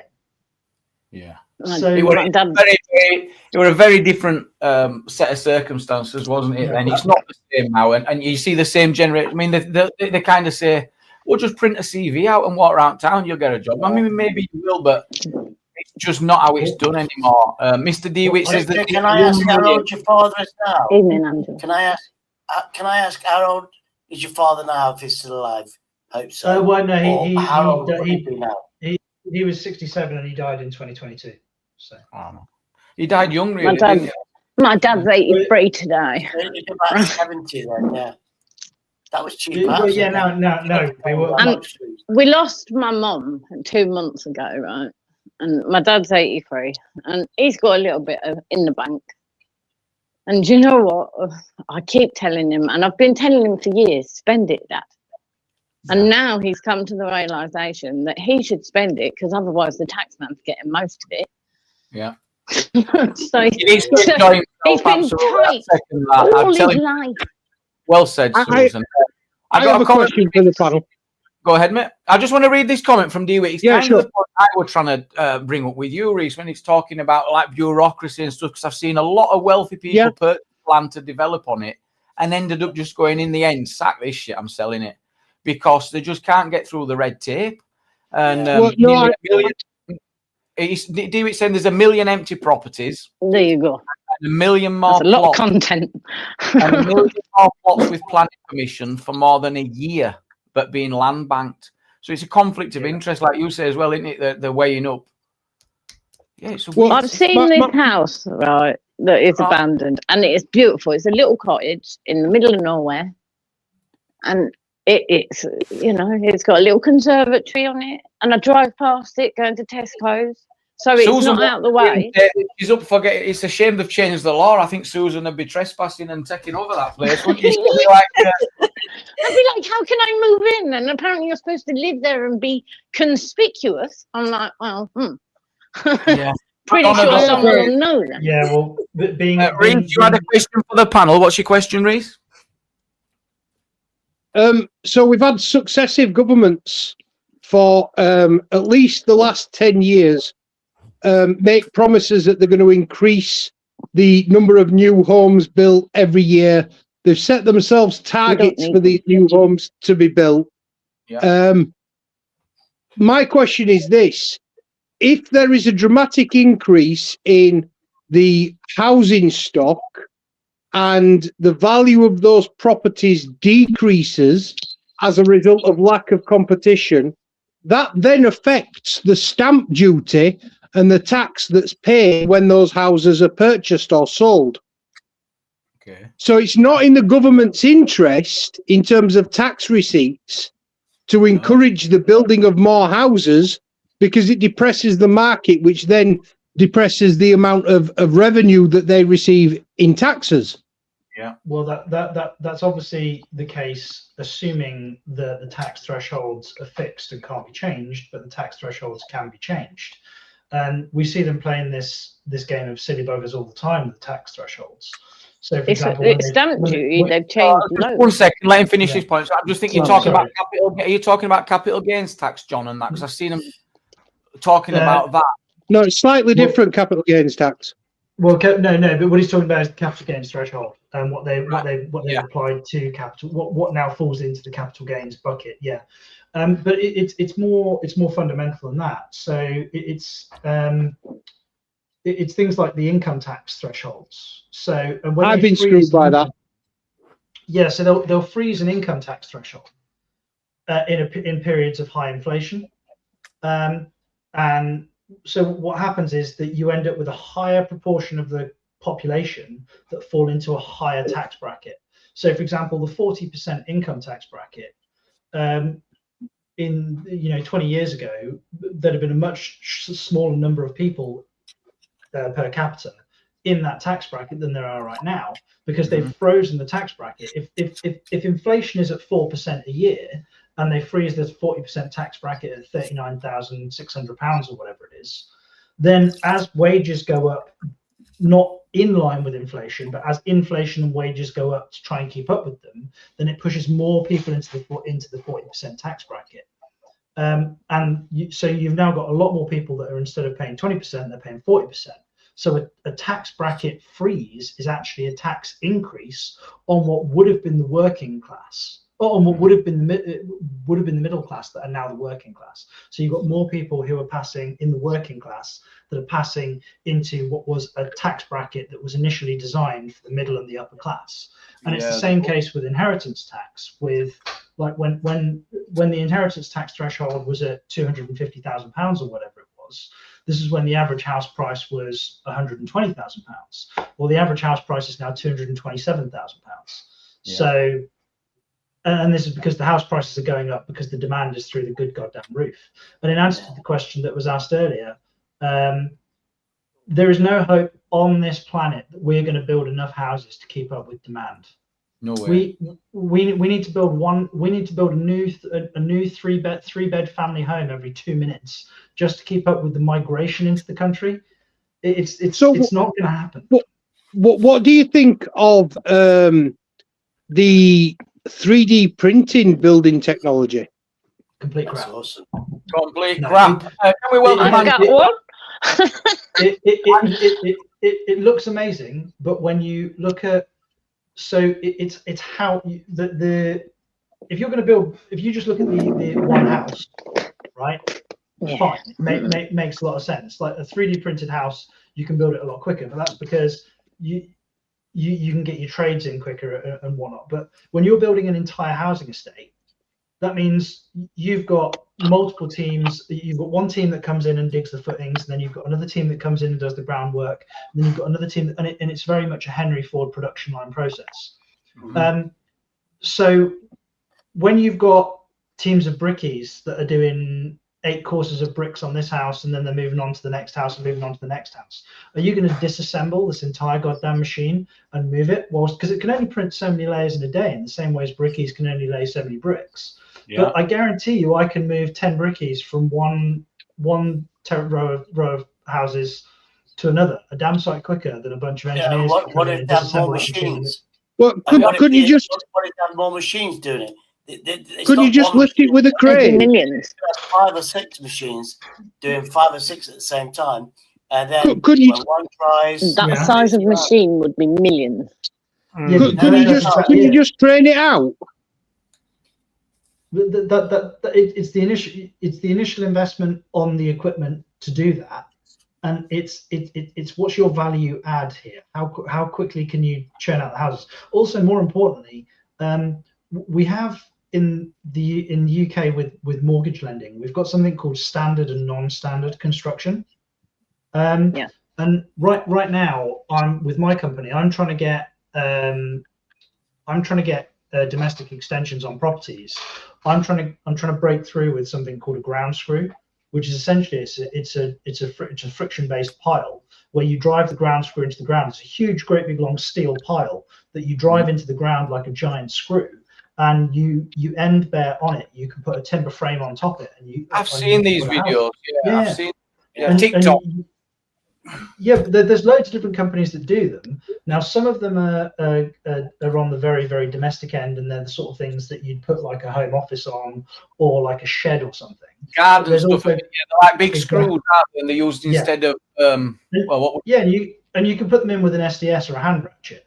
But there are other ones where the damn things are the size of a fat person's thigh, and they're 2.5-3 meters long, and they go in with like it's a tracked vehicle that comes in and winds the bugger in, and it does a compression test, and it measures the torque that it takes to put it in, and it gives you a readout, and it will tell you what weight the screw will hold. Right. Yeah. But mortgage companies flag those as non-standard construction, which means they won't loan against it. They won't allow the building to be used as an asset. That's because it's a new technology, and they don't know. Do they, I guess how it's going to. It's also meant for unstable ground where conventional ground works, and you have to have they use those pillars that screw in because it's unstable ground like sandy, clay. Yeah. Does anyone know how much one of them screws? Do you know, John? How much is it for one screw? Well, the extension of my house is built on them, and we put in 18 in a morning, and I got them at cost, and each ground screw carries 2.4 tons according to the readout, and I paid £2,400 all in. 2,400 per screw. No. For 18 ground screws all in. That seems extremely reasonable. Well, those dig outs for the footings, the 350 to 400 quid for a cubic meter of concrete. I'd have been looking at 12 grand to do the footings and the drainage. I was going to say, how much would it cost to get proper footing put in? Yeah, 12 grand. He's saying 12 grand if you'd have done it because you've got to shutter over your drainage and all the rest of it. With the ground screws, you put the ground screws in because you can be, whether it's a timber frame, suspended timber floor going in on top. If you've got drainage in one place, you just go, okay, well, I'll move the ground screw like 400, 500 mil to the left, and I'll miss that bit of drainage. Yeah. Could you not utilize that? Could you not utilize them as footings for prefab houses? Yeah. Again, whilst being a bit cagey, my company is looking at what we want to do is we want to build on, like farmers are paid to subsidise farmland. Yeah. We want to lease farmland from farmers over 1,000-year leases, which would count towards the 15% subsidy on their farmland, and then we want to put in prefabricated units on the ground screws that we essentially would build. And then we would, as a caveat on the bill, they would have to go to first-time buyers, but then the resale value of the property would also have to be resold to first-time buyers, and the resale value of the property as part of the terms of the lease would be directly linked to the CPI index, the Consumer Pricing Index. So it'd be tied to inflation, not property value. I mean, it sounds like a great sounds like an awesome idea. Awesome idea. So is this similar to pop-up housing that's going on in Germany? I do have a question. Yeah. Kind of. Sorry, yeah, of course, go on. No, answer Jamie's question first. No, you're good. Pop-up housing. It is kind of similar. What we do is very bespoke. On a domestic scale, this ideally what you'd look to do is you'd look to catalog it a little bit. What you want to be able to do is, because once you've got your offsite fabrication set up, and we don't use SIP panels for a start. SIP panels are a bit of a con. Structural insulated panels, for those that know, they're quick, but they actually don't function thermally as well as a ladder frame, despite the cold bridging problem, because you can use what's called a step stud, which stops the cold bridging problem. And then if you use high density mineral wool insulation, it's actually got a much better U value than the PIR foam that's used. PIR foam was originally designed to go underneath concrete footings, so it's high density, and because it's high density, it actually conducts heat faster because it needs to have a structural component to it. Whereas if you use a step stud, you rely on the timber frame for your structural support, and then you can put whatever is the most thermally efficient option in the cavity. But that's going into the technicalities of it. I wish you all the best with that. I really do. It seems like an absolutely fantastic idea, and also to me, we need new properties, and you're thinking outside the box. Well, I like it. I have a question relating to that. Yeah, of course. Is there a way round for people to get funding for it if mortgage companies are going to say, nah, it's not standard? Well, this is where where it becomes, where we come unstuck with it, where I'm banging my head against the bureaucratic brick wall right now. The county councils, when you're looking for the permission to build these things, throw literally everything in your way. It is like they're going out of their way to make life more difficult for you than it needs to be. When you're trying to solve in small parks, we're not huge scale. It's not like we're Barratt Homes coming in with this idea, because it's antithetical to Barratt Homes' business model. Fuckers. Sorry, I should have asked, am I allowed to swear? No, you could. Just a bit of, I don't know what's going on in the chat. Laura, it's good to have you in, love. I don't know what's going on there. Just a quick bit of, there was someone on panel, Craig, I removed you. If you do that again, I'll ban you. All right. Exactly. Don't come on here. Sorry, don't come on here thinking about with pictures, profile pictures. It's not a joke. You know, it's not a joke, and I don't appreciate it. So do it again, I'll ban you. Had laser surgery, you can see shit that I can't. Can I ask a serious question now? Yeah. The guy that was talking about, it's a brilliant idea.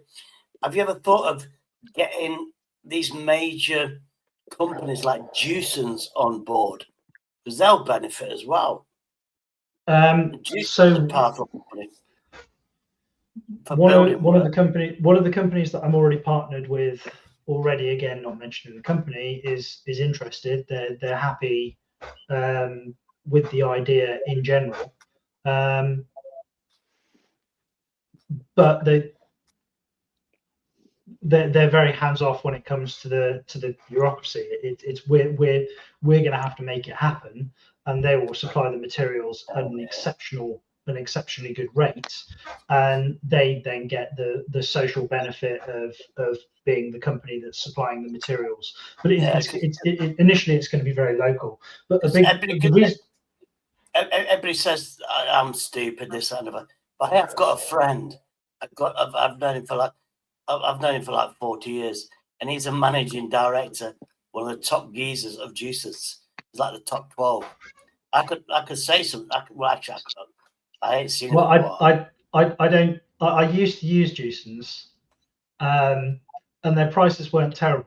They were probably sat right in the middle in terms of their prices, but their delivery game was dog shit. I got sick to death. Yeah, just use a discount. I got sick to death of being told that my delivery, you know when like you order something and you ring them and they recognize your number and they go, oh yeah, he's just turning into the road now, and you're still at the bottom of the road and they're not inside. It started to be a little bit like that with Juicens. I was like, I don't need that. I just need discount. Yeah, and we were spending like tens of thousands of pounds a month. I was like, I need these materials to show up when they're supposed to turn up. Yeah.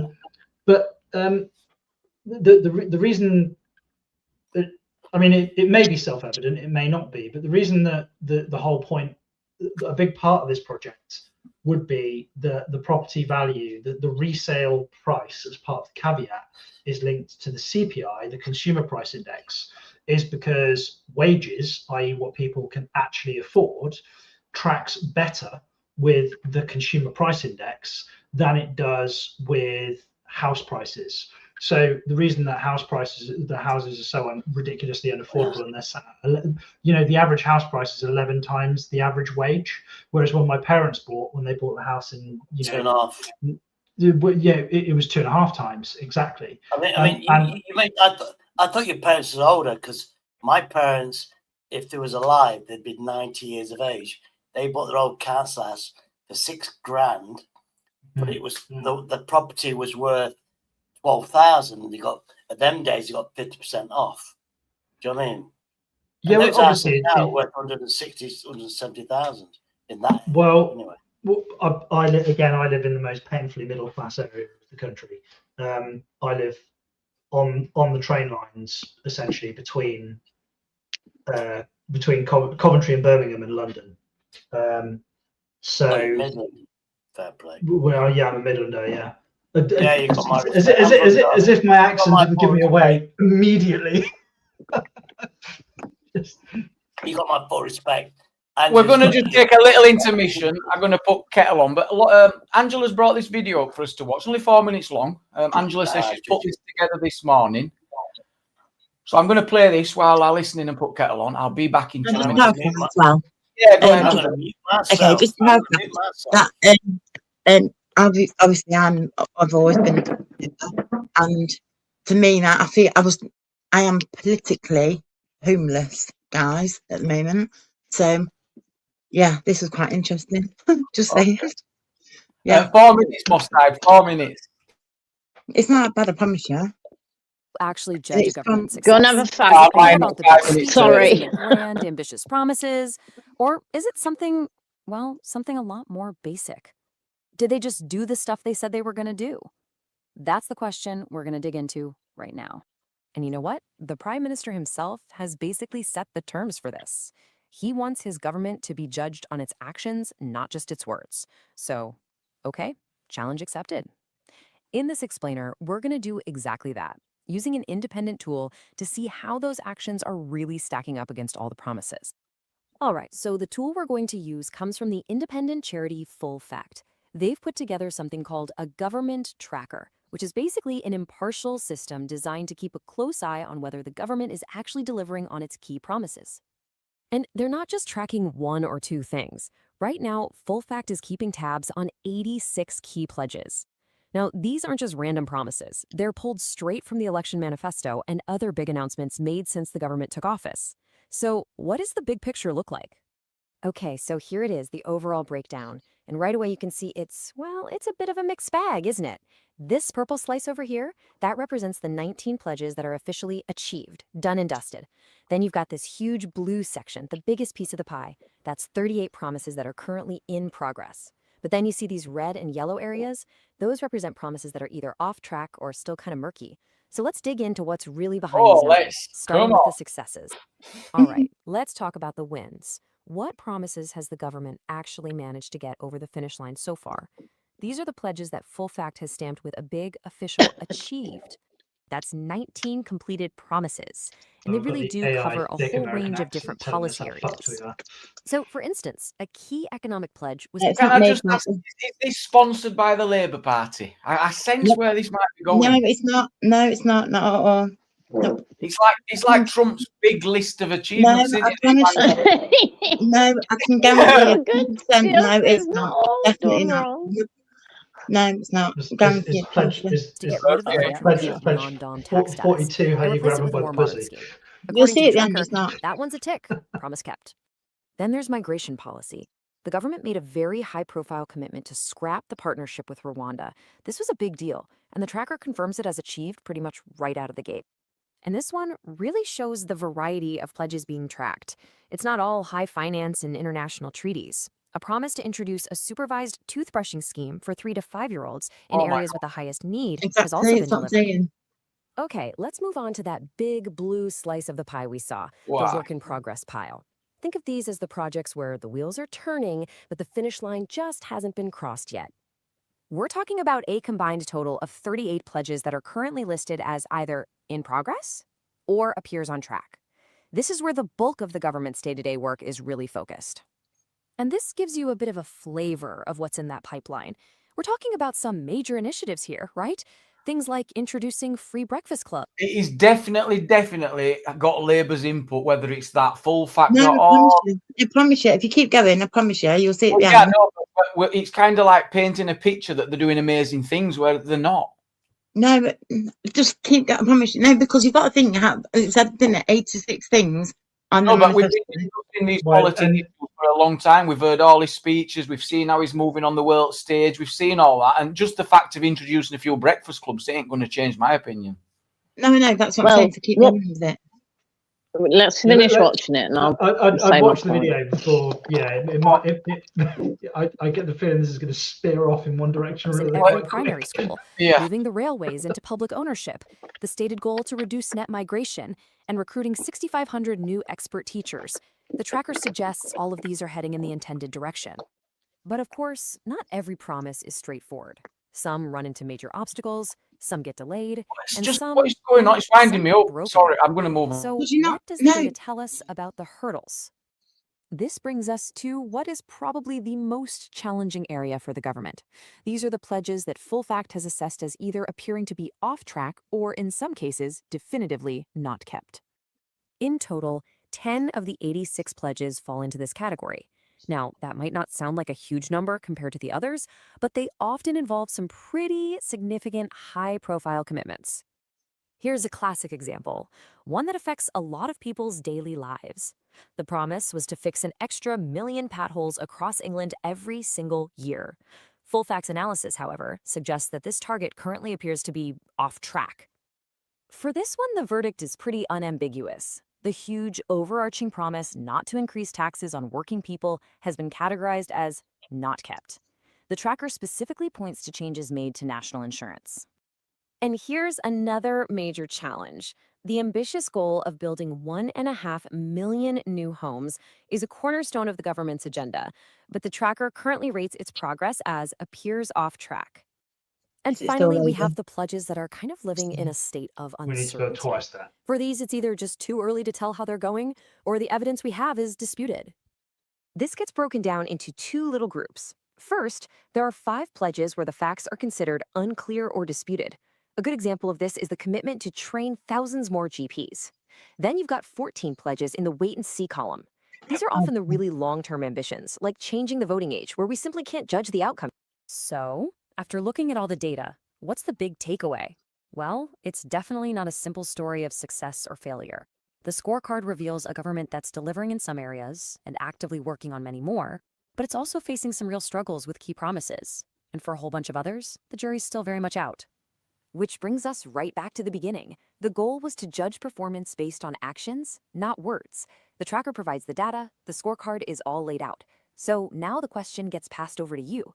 How do you judge the performance?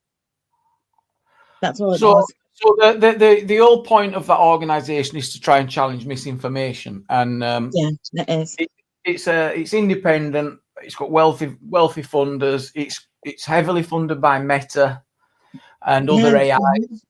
It is. I'm just reading it now. No, you're on about the one that I've used. Yeah. No, I'm on about fullfact.org. Yeah, so I've put who funds them: charitable trusts and foundations, corporates and big techs, Meta for third-party fact-checking. So they're using Meta to fact-check. Individual donors, and they also do sales from training services. Yeah. But it's not as an organisation, but it's not biased, is it? You can see by that. I felt it was personally. Well, it was actually lacking in substance. It didn't really tell us much, did it? It just it was a load of words and without much information. It wasn't specific about anything. It basically said, well, they're doing all. It basically said they're doing all right, but maybe you're all No, it judging them on didn't. one thing. That's what he was telling No, us. it It's like, didn't. hang No, on, it didn't. It didn't. At the end well, of it, didn't he it? was He said telling the most me, important things to do with Yeah. housing and stuff like that. They weren't achieving. yeah. I mean, it told me, it was saying, well, maybe you should think about how you're judging this politician and party. That's what it told me. It was telling me I'm wrong. The issue with obviously going back, it circles back to what we were talking about earlier with the housing issue, is that a lot of the decision making that's required in order to solve that issue is not made on a national government basis. It's made by local councils submitting, allowing planning permission to go through. Sorry, I forgot your name, mate. What, me? Dad, John. Dad. Yeah, just call me John. Yeah, as John mentioned earlier, when you do try and propose solutions, and not just for non-conventional building solutions, if you want to put a housing estate in, the NIMBYs get involved, and they don't want you building in that area. They'll cite numerous reasons, but increase in traffic, lack of public services, all these different reasons why they don't want those houses going in that area. But the houses have to go somewhere. NIMBY. Can you tell people what a NIMBY is? Not in my backyard. Yeah. Not in my backyard. So it's anywhere but. Yeah. I think the problem with a lot of what's happening at the moment is what we're being told that we need to accommodate, we don't, as a society, the vast majority of people don't feel is reasonable. When somebody tells me that we've got to wallpaper over several acres of greenbelt land to accommodate additional homes that are required, when the indigenous birth rate is falling and there's a massive influx of migration into the country at the same time as we're having to put people up in hotels that like the NHS. My wife works for the NHS, and the NHS is important to the health of our nation. But I think it was in 2023 or 2024, the NHS issued 120,000 visas for people who were supposedly coming to the UK to work in the healthcare industry. And when we queried the healthcare industry and asked how many additional people did you get to work in the NHS that came from outside of the United Kingdom, they said 27,000. Where the fuck did all these other people go? Like, we're being bureaucracied to death. I think what also needs to be addressed is the fact that you cited the falling birth rate amongst some sections of the inhabitants of the United Kingdom, and what you've got to ask yourself the question is why is that happening? And a lot of people will say, well, your average working family simply can't afford to have more than two children. Yeah. Some families struggle to afford to have one child, and maintain the standard of living that's expected. I'm not sure being able to afford children is the metric for why we have children. You're saying it's not the main consideration that people. Yeah, I mean, let's put it this way. It's not like my grandparents had, on my dad's side, had 6 kids, and my grandparents on my mum's side had 9 kids, and I guarantee you they couldn't afford those kids. They could barely support themselves, but they had the children anyway. Now, the reason for that seems to be a bit up in the air. Like birth control in the modern era, we have a much more control over fertility than we have ever had. So we don't have to control our desires, but we do have control over fertility. But Historically speaking, and I'm not making a value judgment here. I'm just stating a fact. Like, we do have an awful lot more control over whether a pregnancy occurs from putting that thing in there without that thing on it. Or put some on end of it, as Jeremy. Yeah. It's great advice. It's probably one of Jeremy Kyle's best advice. Put some on end of it. It's great advice. Go ahead, Reese.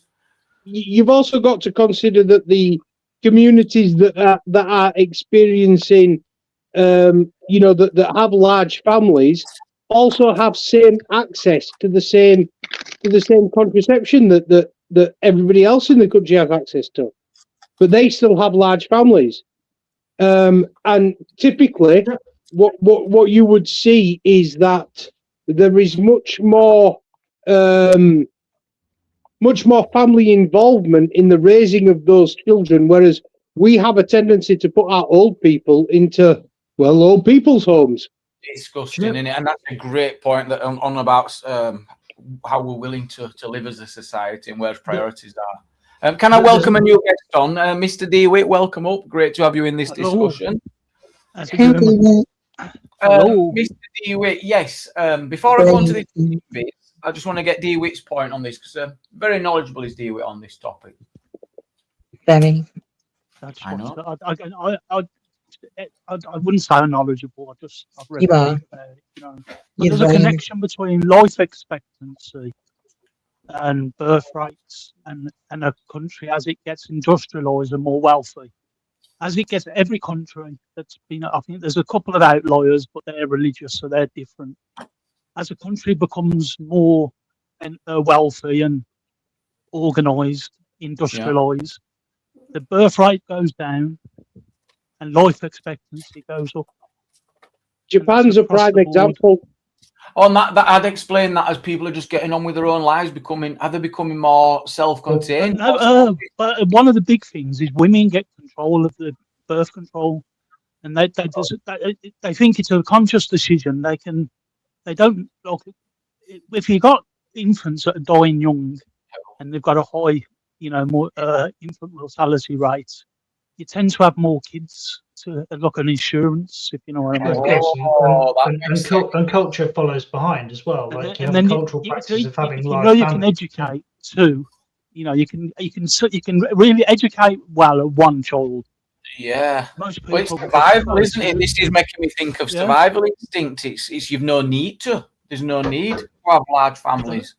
But the thing that's going mad for us over here, they're all going in the wrong direction for us. Birth rate's gone down. Life expectancy is going down, where that's supposed to be going the other way. Yeah. And now maternal deaths and infant deaths are up. Well, these are all things that should be measured as well, and they want in that 20%. Maternal deaths is up 20% over 14 years. Yeah, unfortunately,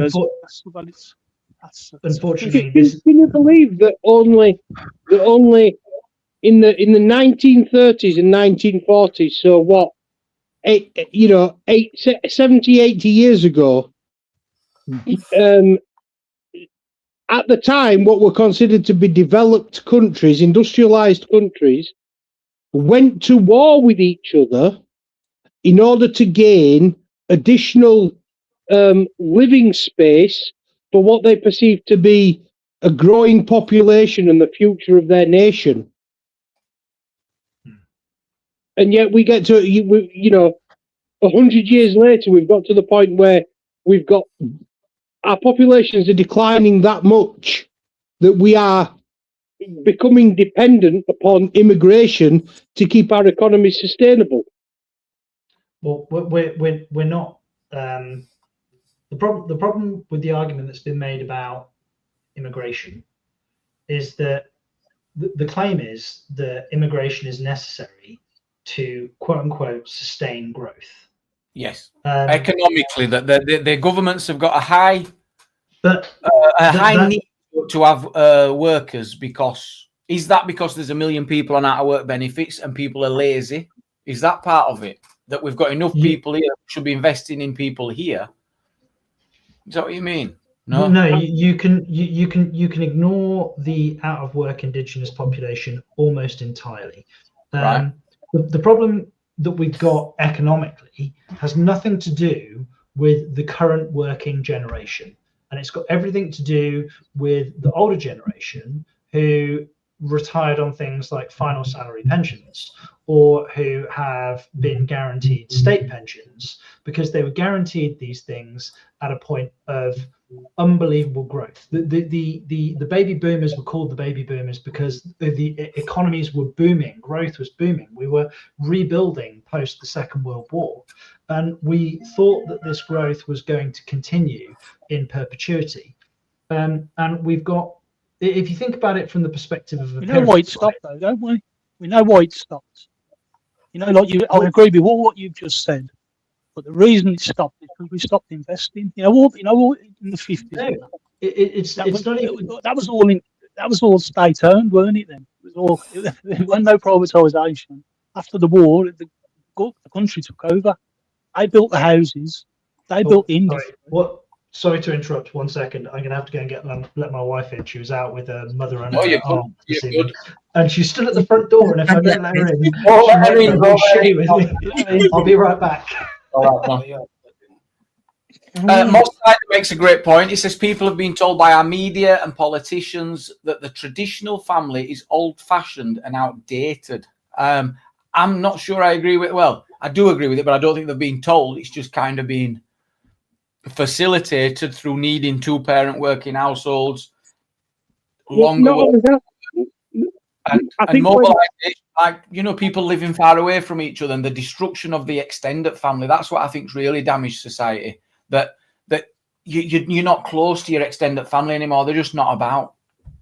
I think let's just say you got rid of the immigrants tomorrow, and you had no immigration workers, right? What would happen to the prices of goods? Okay, right. Because wages would go up, wouldn't it? They'd say because there'd be a shortage of workers, wages would go up. But who's going to pay for that increase in wages? But there's also less competition for the resources that are available, which then negates your argument. No, because the jobs are still there. The jobs are still there. They're still got to be done. But it's the housing. Yeah. It's literally the amount of housing that's available versus the amount of people coming here who require a new home.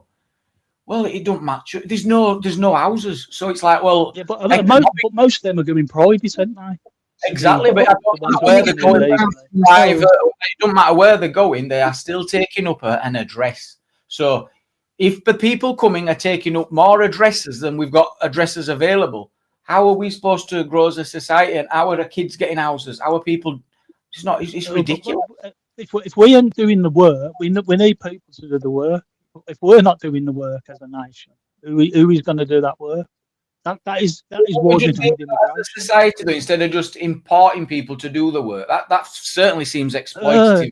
We should be a long-term thing, but that is costly because. My question is this. If you know what I mean. Go ahead, Reece. My question is this to it. Where is it written that economies and nations must strive for continual growth? The only thing. Let me finish to it. The only thing that is biological that the imperative is continual growth is cancer. Every other organism reaches an equilibrium with its environment. When there's too many of a species, the weakest of the species will die off, and it will find a balance in the environment, whether that's a predator or a prey animal. It happens all over nature. You see it all the time. Nice rhetoric, Reece. Our entire society is become more civilized. Growth.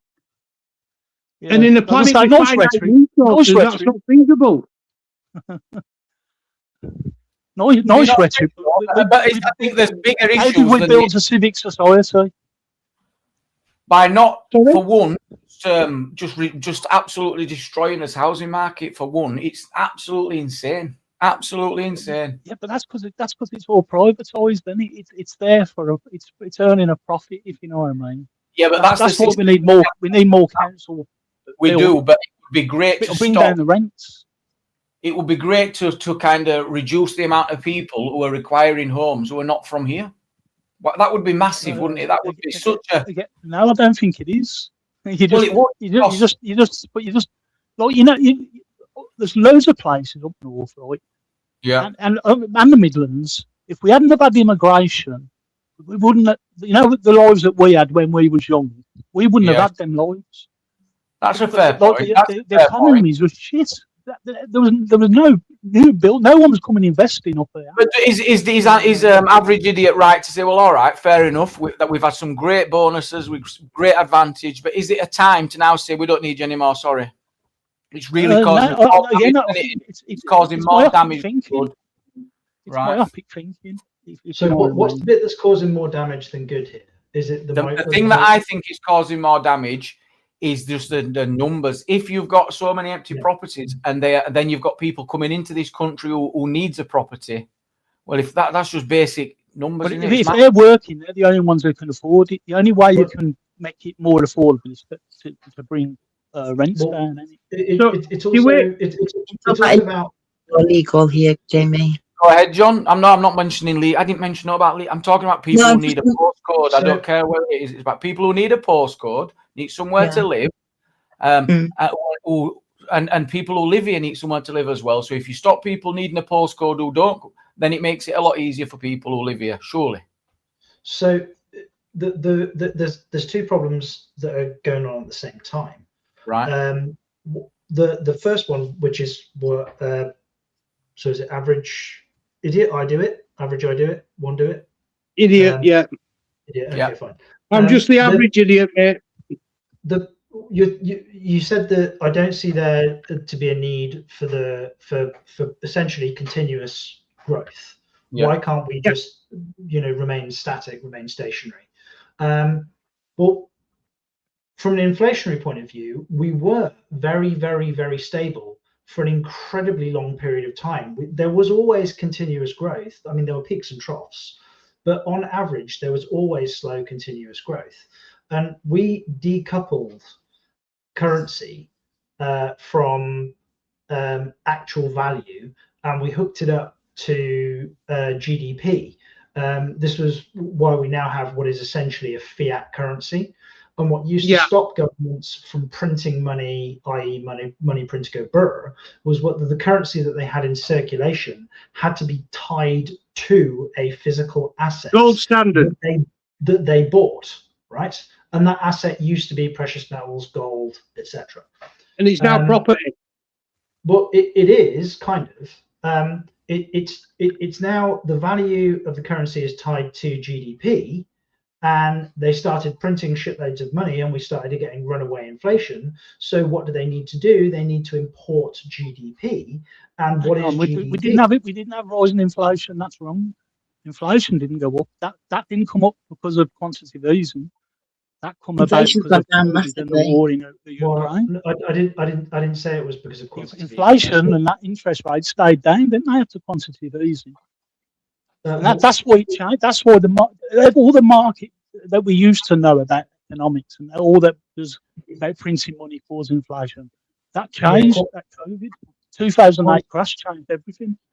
Yeah, but quantitative easing is printing money and giving that money to institutions that then essentially spend the money within. Yeah, but that's how they chose to do that. And there's different ways to use quantitative easing.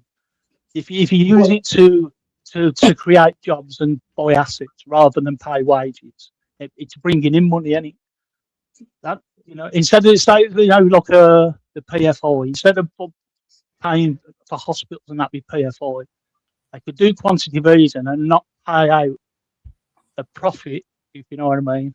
Because who would we owe the money to ourselves? There are obviously different technicalities around quantitative easing, but ultimately the reason that we now have the insane migration that we have over the last 20 odd years, because I'm not talking about quantitative easing since COVID, and I'm not talking about the decoupling, like the decoupling of the value of our currency from physical assets into a fiat currency.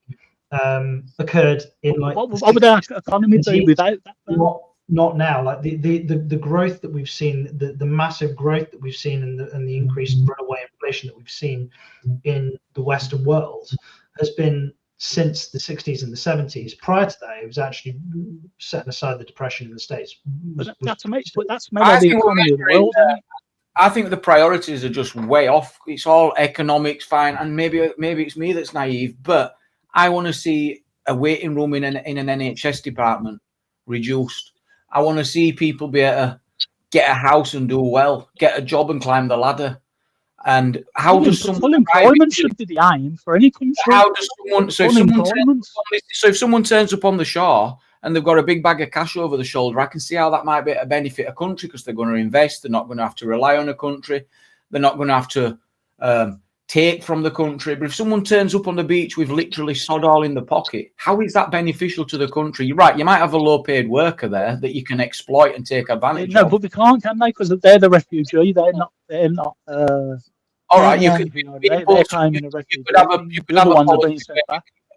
could have a policy where you could allow someone to come over with permission, but they've still got sod all in the pocket, and they're going to take from the school system, they're going to take from the housing, they're going to be in the councils, they're going to be in the NHS.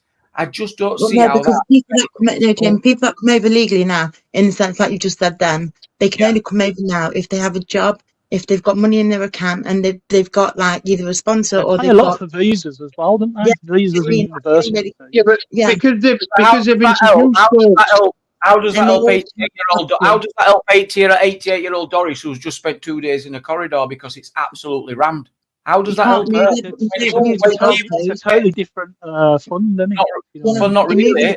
There is no link between the two, other than they're bringing in 79 billion. No, when you look at an image, no, I don't agree because you see, they're absolutely rammed. It never used to be like that. You needed an ambulance, it was there. You could get an ambulance for a sprained ankle. Ring an ambulance for a sprained ankle now and see how they laugh at you down phone.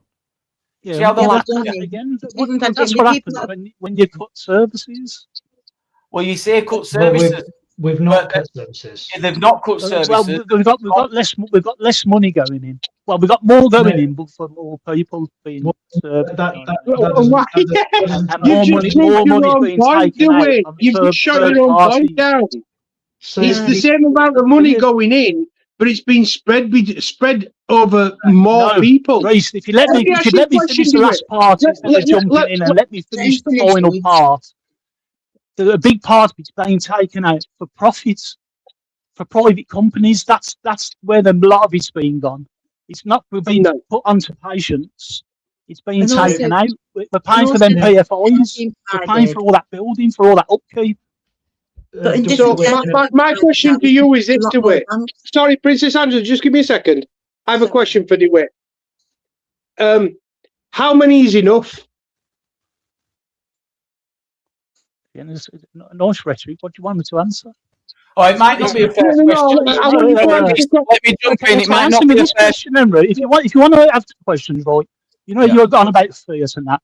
What would our parents and that? How would they have got property or any kind of credit? To answer my question. If we didn't have a fiat currency, if we didn't devalue from the how many is enough? How would we? How many is enough? How many is enough? How many extra people in the country, you know? Will you let me answer? I'll let you carry on, Reece. Go on. How many extra people? Carry on being that useful idiot. How many extra people in the country, you know? Well, I don't know if it's a fair question. Full employment, Reece. If there's a job that someone can do, full employment. That's how much is enough. How many jobs? That's the only way. That's the only way any of our communities are going to get better. As soon as money's being. How many jobs? There's no investments that ain't coming. How many jobs are currently available? Just under a million. How many people are unemployed? That are on that. Just under a million. 1.5 unemployed. If we need to, 7 million who are just inactive. If we need to rely on the rest of the world to fill our roles, we're doing something wrong as a country. We've got over 60 million people here alone. We need to be investing in his own schools, his own education, and making sure people can have aspirations and not just be stuck on some universal credit bullshit. They But that needs investment. it blows my mind that we're like, well, we have to. What? This is absolutely mental. Investment of what we're inviting people in to damage us at the bottom. It needs investment in jobs in homes. We are massively. I'll tell you how we're damaging, because you're looking at in the wrong areas on how we're being damaged. Wait until you need support and services, and the 88-year-old Beryl falls and breaks her hip, and she can't get any help, and she goes to A&E and she spends 2 days on a corridor. This is happening every single day. It's not to do with investment. It's to do with the sheer amount of people turning up at A&E asking for help. It's got no to do with investment. It's the amount of money being taken out and not being spent on patients. The reason that them hospitals are struggling is not because, we don't have enough money to see you. We don't have enough space, because we are rammed. And they are rammed. Yes. Yes. So, the GP services, the GPs aren't seeing enough people because they're saying that they are overcrowded. Yeah, we get that. But it's the whole system as a whole, isn't it? It's the fact that when someone's in hospital, the social service care afterwards isn't there. So it's the whole system.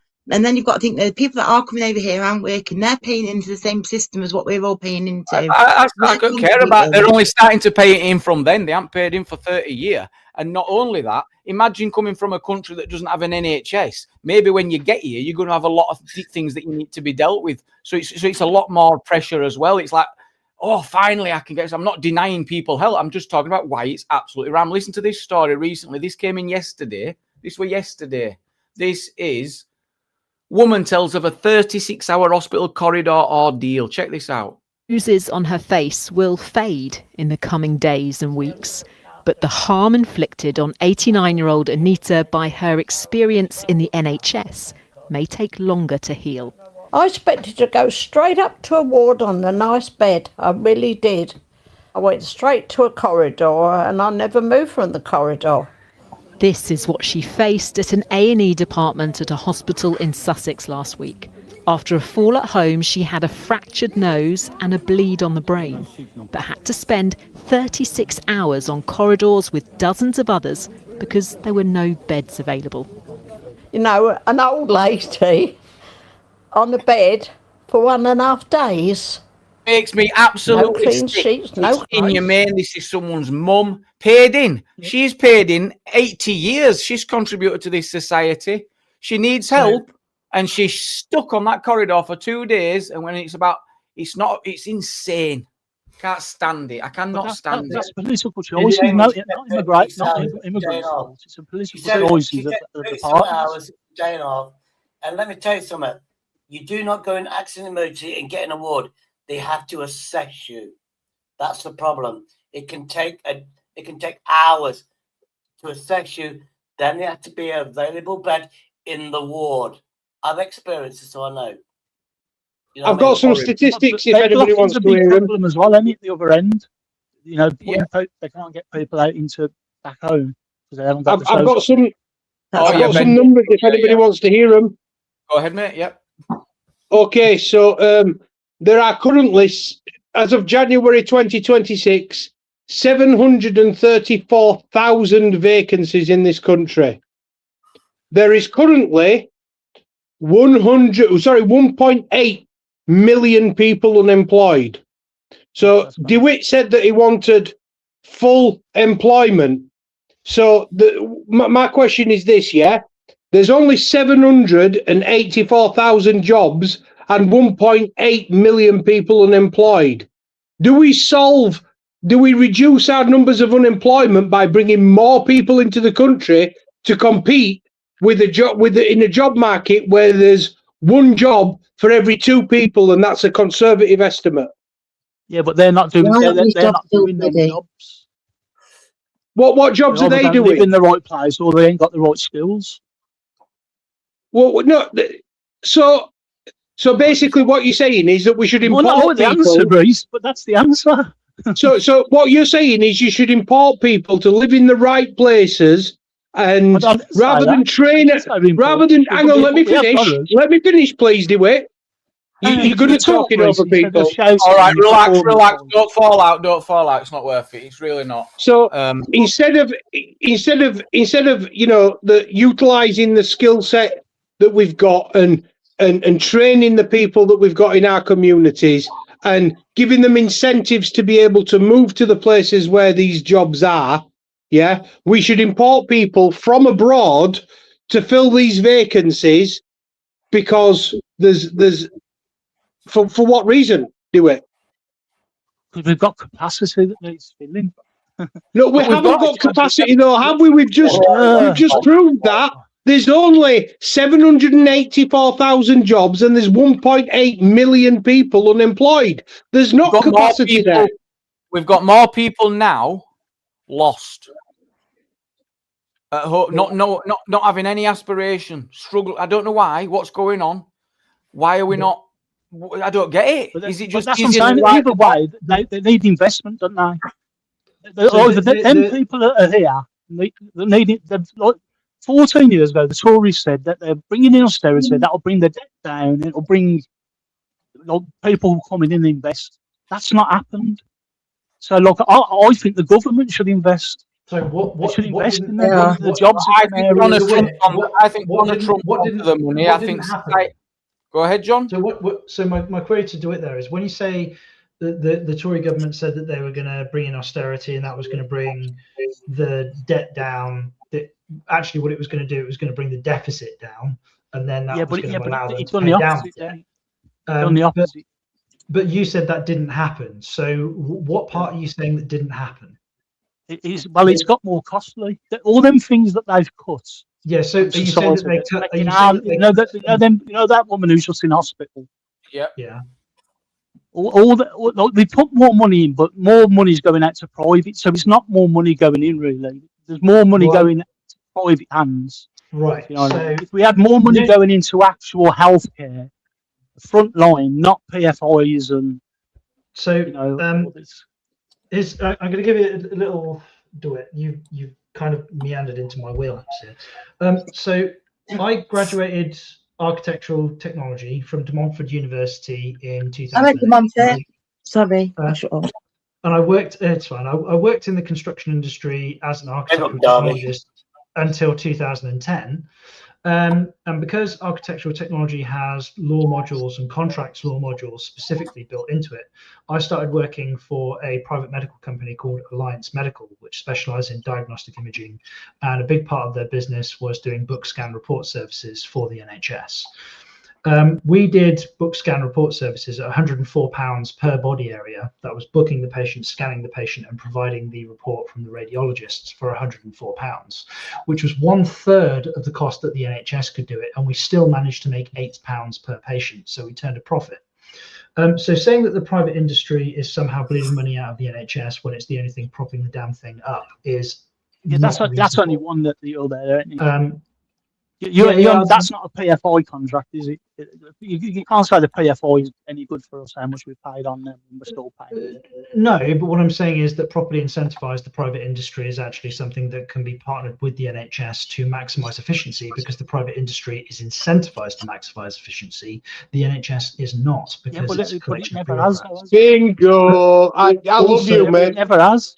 If that was right, we wouldn't have had the fiasco over COVID, would we, with the fast lines and everything? Oh, hang on. But also, more importantly, when you say that the government cut spending and then the debt and the deficit went up, that might be a valid argument if the government actually cut spending. But the NHS budget, they cut spending to councils, didn't they? Which is a knock-on. They cut services. Yes, so they cut spending to the CCGs, but they massively increased spending for foundation trusts. But also the point is that the NHS budget and social care budget as a whole in 2009 was £69 billion a year. As it stands today, it's £220 billion a year. And if you compound the interest over that period of time, it accounts for about 30% of it. And then the population increase, according to census and government data, ONS, etc., is around about 12 to 14% over that period of time, which takes us to 44%. So if the budget has trebled and the costs have doubled, Where's the extra money going per capita? And why is the quality of the service falling like a shit from heaven? We've got more money per person. They have more money objectively, financially, economically. They have more money per person. I'm not seeing the austerity. But that's not getting to front line now, really. And like I say, all them cuts for what austerity did, it's on the back end, like the bed blocking at the other end, where people haven't got the social services to go out. But people aren't getting the care that they need. Less care, what do you call them? Care plans and everything. I'm trying to find evidence, and it's not supporting my position. The evidence I'm showing is that immigration plays very little, apparently, on the I don't know, bottleneck of the NHS. It's saying that people who arrive here from abroad are generally arrive here younger, fitter, and healthier, and generally don't need support. It's talking about bed blocking and support for people to go after they've received treatment. It's not painting a picture that they are absolutely rammed because of people that have arrived here from overseas. Also, it was worse before 2015 onwards. Well, obviously, I'm not worse, but I'm onwards. That's my backward thing I've said. Well, not ever, but yeah. So it's been going on longer since COVID, since Brexit, since white people come. I still disagree. More people from the Commonwealth. You know what I mean? I still disagree. It's become more of a problem. It's very different to when I was growing up as the NHS, and it looks to me like immigration's played a massive role in how it's become so jammed and rammed up. It's hard now to get an appointment with your GP, though. Is that because you couldn't see it when you were younger? Because it was mostly white from Europe. Maybe. I remember a lot of Polish doctors and everything. And then, so like when you see GP, you've got to go see one, and then the cost of doing anything has gone up through the good goddamn roof.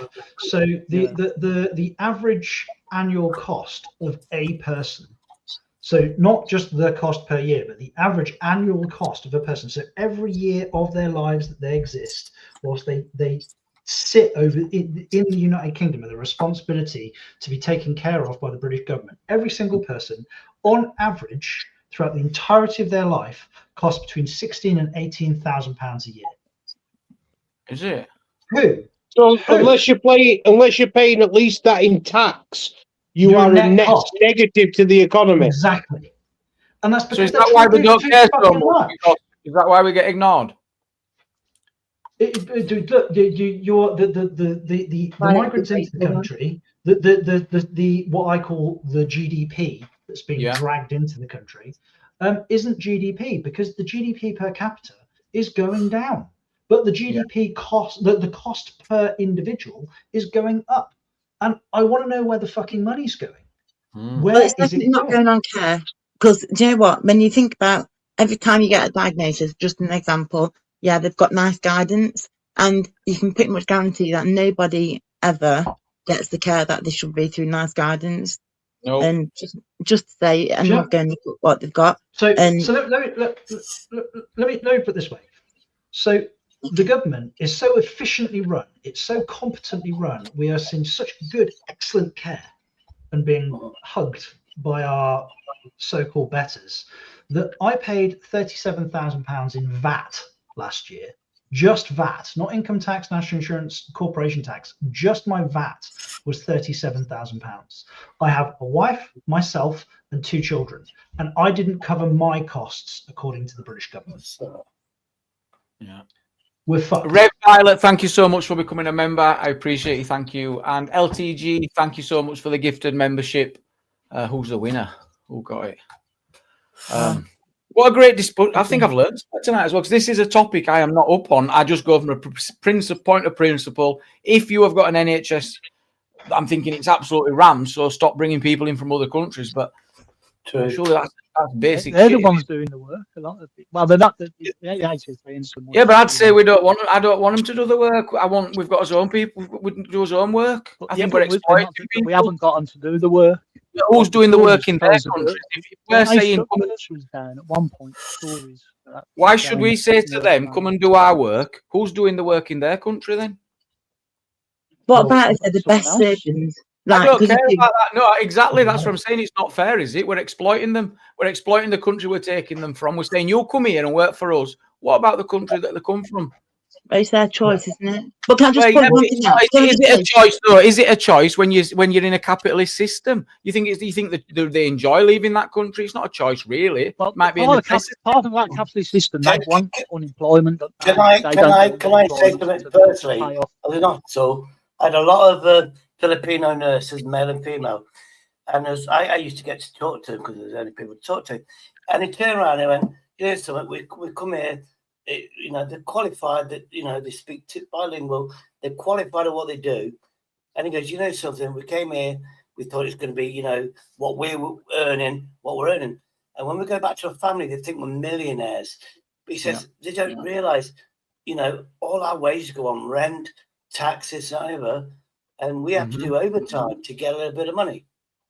But when they go back home, one guy, nice guy, I ain't seen him since I've been in there. He turned around and said, I wait 3 to 4 years to go back to the Philippines because that's all I can afford for airfare. And then my family expect I'm a millionaire and they want me to buy everything. Well, I said, tell them to F off, but There's a lot of Filipino nurses. There's a lot of Filipino healthcare staff in Las Vegas as well, and that was anecdotally their experience as well.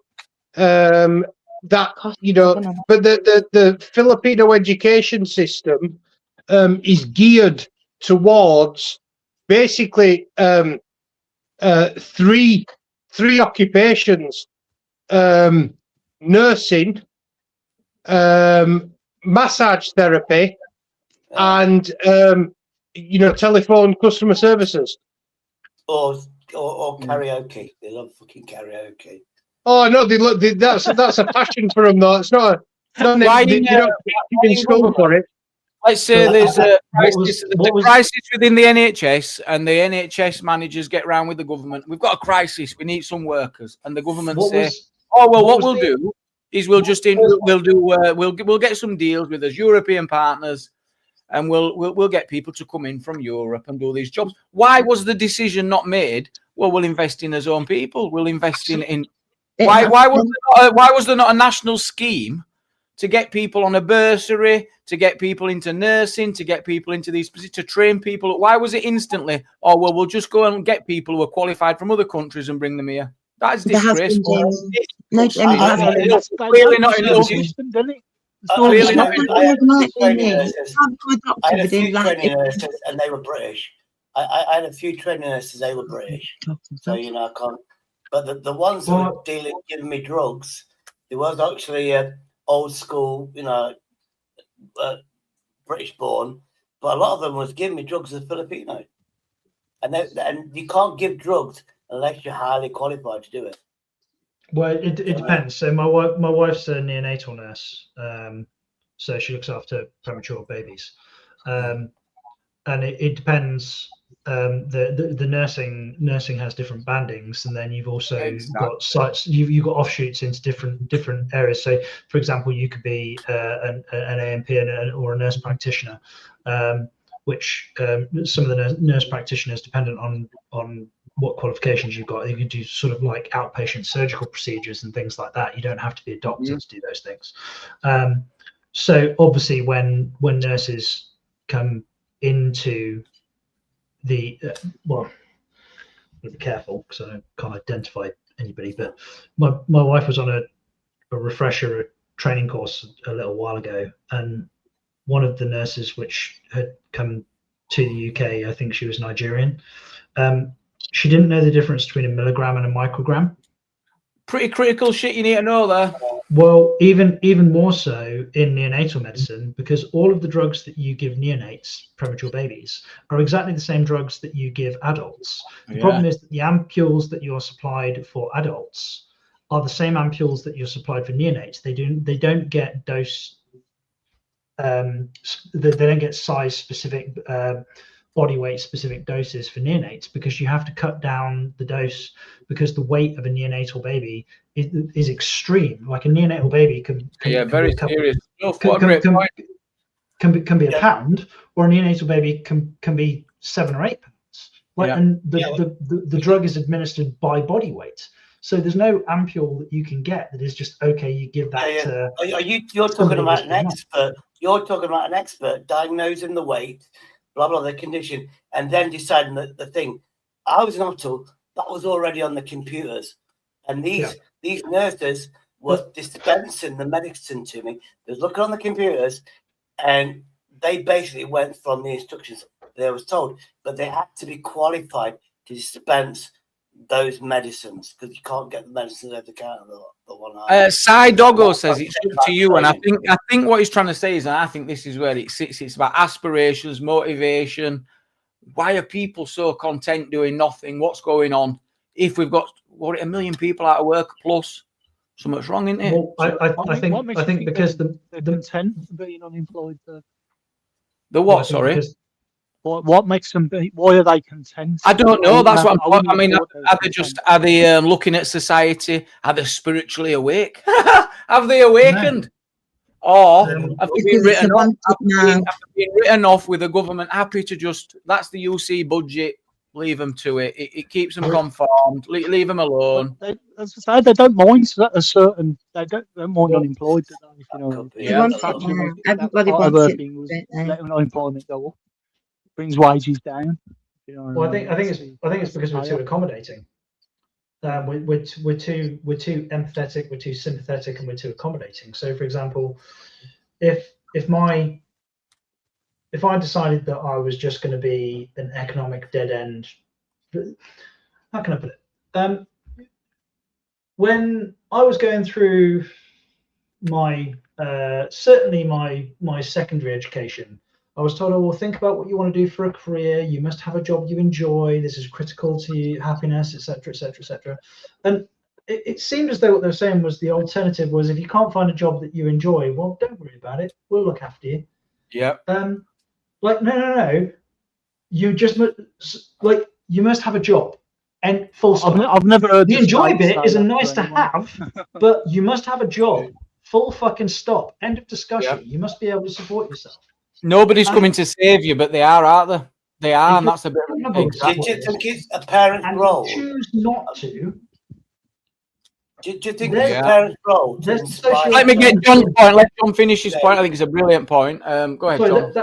That was it. That was literally the point. Was if you can support yourself and you choose not to because the stars don't align or whatever, well, you can get in this. You can get in the socioeconomic bin. We don't need you. Yeah. Either get in the harness, get in the harness with us, get in the straps with us, and pull in the same direction, or fuck off. Cy, bringing you on, mate. Are we live, Cy? Yeah, he's got you. We're live. Oh, hang on, he's got a bifter. He's got a bifter. He says, "Oh, fuck's sake!" Just flip the camera, Cy. Just flip the camera. Do what you want. You can't have a bifter. Well, I'm there. Sorry, Jamie. You're good. Unconventional. I'm unconventional. I've already had someone coming in. I'll have to go in now and piss about editing because of the Craig and all his shit. Clippers, get your shit ready. Go on. No, you're good. Cy, do you want to jump in? I think Cy's posted some real. When he said there's no, I think you've had everything. I honestly think, as a people of the UK, you've had everything you're gonna get. You've had it so easy for too long. Yeah. You look at the rest of the world. Okay, it's not America, but what the fuck do you expect in your life? Well, not this. What about 6? Have you heard this? What is it? 996 shifts? No. No, 12-6. These are shifts, 12 hours a day, 6 days a week. Do you think it's fair for a company to be? Me, that's like short hours. Is it? Yeah, of course it is. You know it is. You think it's acceptable for a company? No, it's not. To be looking at people who need no, it's not. But it's been the norm for a long, long time. Yeah. So these are shifts where we're expecting someone to turn up 6 days a week for 12 hours a day. What the heck? Well. And then at the end of it, Jamie, that's do you not all remember well when? Do you not remember when that was how Britain used to run? At the end of it, it's all well and good if they're doing 6 days a week, 12 hours shifts. Jamie, you're sounding like a girl. Well, all right, let me finish off then. They have got nothing left at the end of it, but they're working extremely hard. And Yeah. Well, that's why there's an unfairness in society, because people who work hard. That is the way the world works. That's where they should reap the rewards, and it kind of gives an answer to why there's a million people going, well, I'm not doing that. That's an absolute mistake. Well, there we go. Yeah, People I'm with want that as well. I know also, what you're saying. I know what you're saying. Quick question. But that is the way the world has always worked. What you're crying for? It hasn't always worked like that. So it weren't like that for our parents. Are both Government parents invested working in in the our widget parents. factory? Big up, do it. 12 hours. Yeah, but are both parents working in the widget factory 12 hours a day, 6 days a week? And who's raising the kids when they do that? Like, yeah, I think you're if you want to, you know, if Ziggy is going to quantum leap us back 150 years, fine.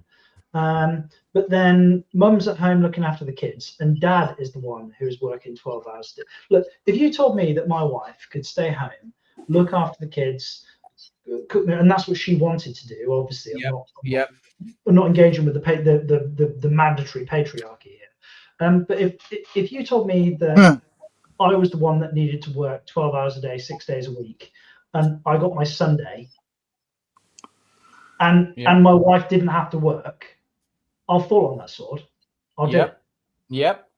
But when you tell me that I've got to do that, and she's got to do that, and then we've got to somehow find the money on Sunday, and then we've got to somehow find the money because somebody else is looking after our children. They're going into childcare, and we've got to pay for childcare, and an unexpected bill turns up, and we can't afford it. Yeah, all this shit.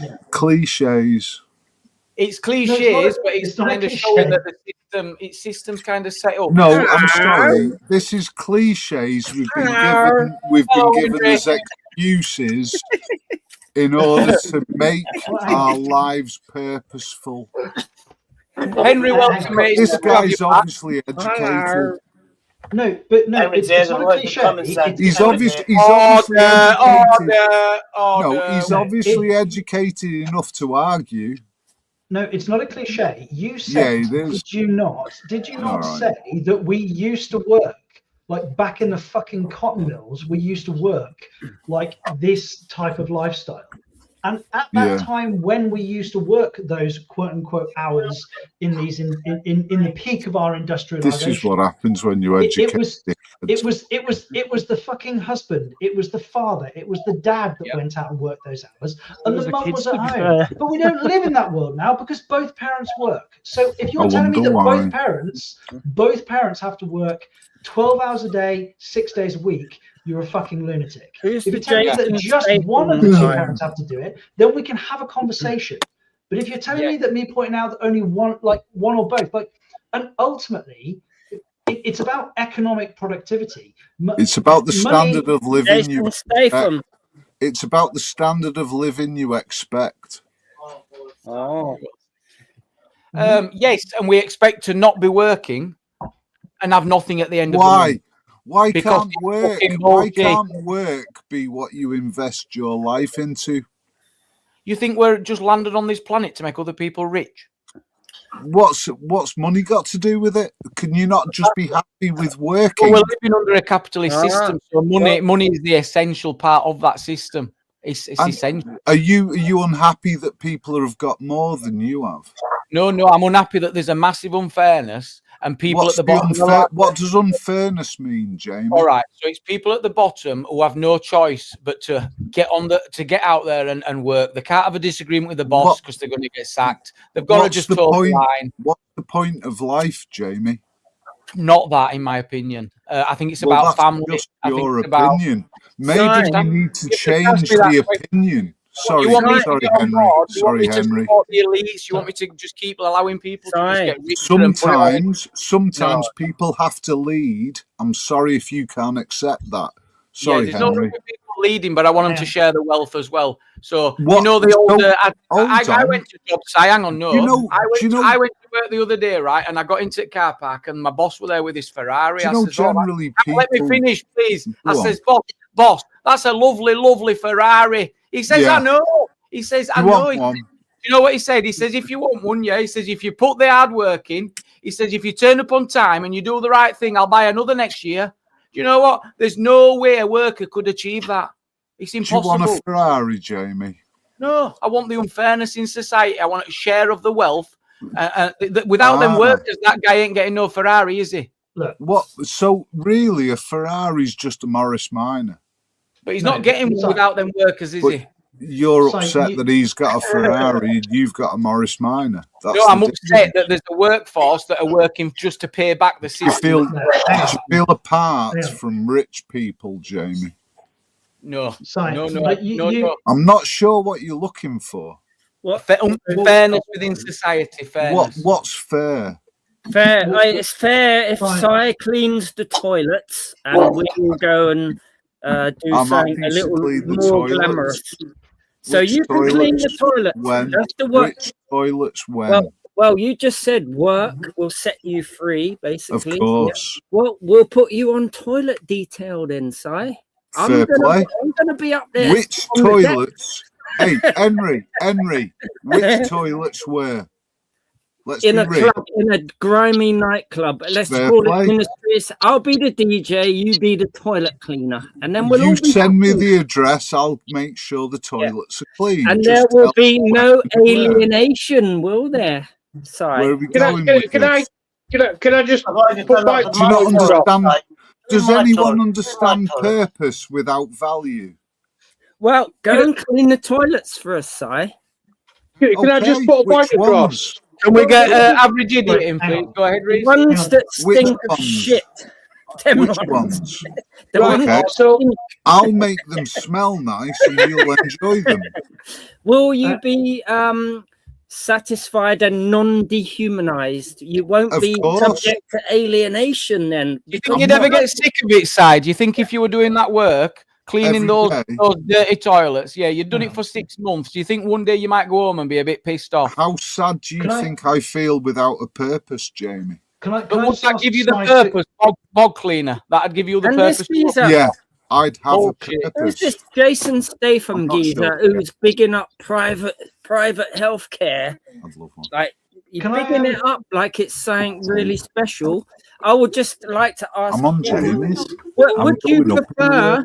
Would you prefer our health system, or if we could? Sorry, just I was import- talking to her. If we could just transpose and import and map it onto ours, the American system. I know which one I would prefer. Can I get a word in edgeways? Yes, go ahead, mate. Oh, big up, Reece. So, I wanted to say I'm not doing too badly for myself. I am officially a boss. Unipart, whatever it is. Roger. I'm onto it. That's I started at the bottom of the company that I work for. I've worked my way up. I've now got my own centre. I'm responsible for the guys in my workshop. Yeah. Fuck you.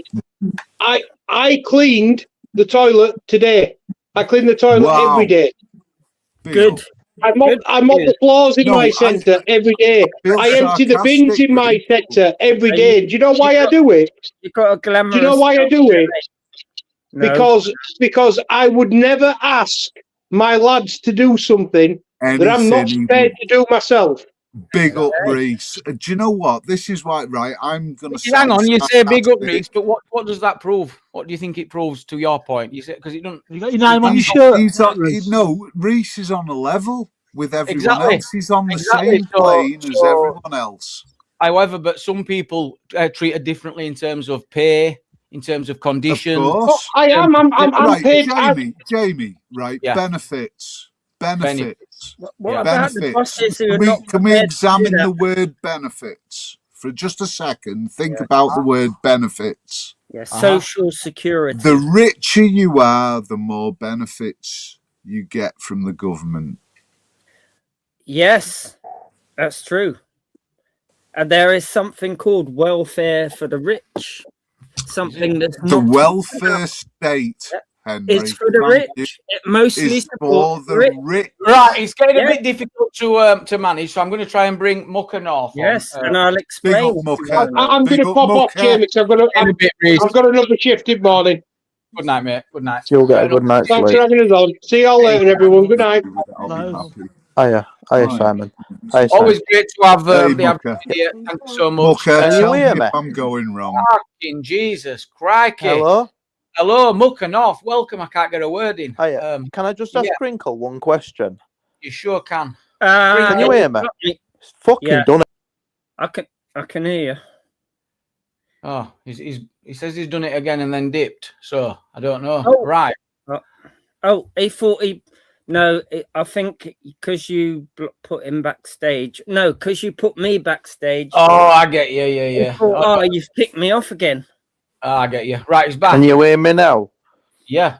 It does that every time. It does it every time I connect to StreamYard for the first time. ISI, by the way. It's me. Am I looked at as a bit of a complication on stage? Why? What do you mean by that? So, Muck, you wanted to ask Henry a question? Yeah, Mr. Crinkle. Yo. One question. I'd appreciate your honesty as well before I ask it. All right. I am talking about your Hollywood celebrity voices that you're doing with that AI software. So your Robert De Niro one. Do you remember when you did a Brian Harvey one with that though? Oh yeah. Yeah, you can confirm you have the ability to do that though, don't you? Because I specifically remember, and it was weird. And do you remember pulling off everybody's accent on panel so people? Where's this going, Mucker? What's the point? There's a reason for it. I just need to confirming. Do you remember that? Come on, Jamie. Give me. No, well, yeah, because if you can do people's accents, then if you got the voice clone, if it's in the wrong accent, it doesn't sound right. Yeah. Right. No, well, it sounded pretty good that night, and Brian Harvey's were another thing. But thank you for being honest. Yeah. Brian Harvey's it's easy because he's a Londoner, so all you have to do is speak a bit like that. You know what I mean? Yeah, but you didn't. It wasn't an accent you were impersonating. The AI software got Brian Harvey to a T. Oh yeah. If you go to my channel, I've done what's his name, Paul Thorpe, and went on his own panel as him. Do you know how much shit I took from Nikki because of your? All you have to put in is Paul Thorpe, spelled with a THORPE, versus Paul Thorpe, spelled with an F. You have to sample the voice first before you do it, Crinkle Lord. You have to put a sample of the voice in. Are actually of course. Thank you for your honesty. Thank you to Mr. Sneaky Armory Mouse in the chat as well. Thank you, Mr. Armory Mouse, for just anyway, Jamie. That's all I wanted to ask. For various reasons, but genuinely, thank you. I'm not playing games either. Not with you lot, but appreciate. Thank you. Bye. Can I thank Henry? I've got a point at this point. I'd like to thank Henry. Okay, thank you. Shut up, Shady. I'd like to thank Henry. I've made friends with Brian Harvey and Nikki because Henry came up one night, did Brian Harvey. They got really upset about it. He was that good. And I am not okay with that in the chat. He says some people are born workers and others are born bone idle. Yeah, what do you say to That's that? true. That's maybe they're created, Jamie. Yeah, maybe that's the purpose. It's that nurture nature shit, isn't it? Maybe they're actually not useless. They're actually used as a bad example. Yeah. That's art and creative industries, isn't it? I feel. Anyway. We're all just super smart, 5-minute warning. I'm out. Well, Sai, I've got a question. What? Sai, you said something a little while ago, and you said it was something like purpose without value, or value without purpose, or something. And I noted it because I was wondering, how do you live life without either of those things? Like, oh right, but many years ago, I had everything taken away from me as a man because I was made insane. So you're institutionalized. I'm insane, yeah, and yet I still work for the health service. Madness, isn't it? Perfect fit. Go on. Makes sense so far. So are private corporations leeching to get their profits from the money making from taxpayers, or do they deliver value for money? I would argue they don't deliver value for money. You'd be if we right. keep going down the road of privatization, we'll end up like America with the richest nation on earth, or one of, that, like for the money, deliver the worst outcomes in the world. I think Yeah. privatization just makes everything more expensive. Like for the money they've got and for the money per capita, they have the worst medical outcomes on the planet. Yet it should be the other way around. They should have the best outcomes, but they don't for the money. Yeah, that's because they're getting ripped off, isn't it? That's because there's no restrictions on prices. It's an absolute scam, you know. And like that guy who was bigging up private healthcare and all that, like it's a benefit for us. I don't think so, man. Vocation.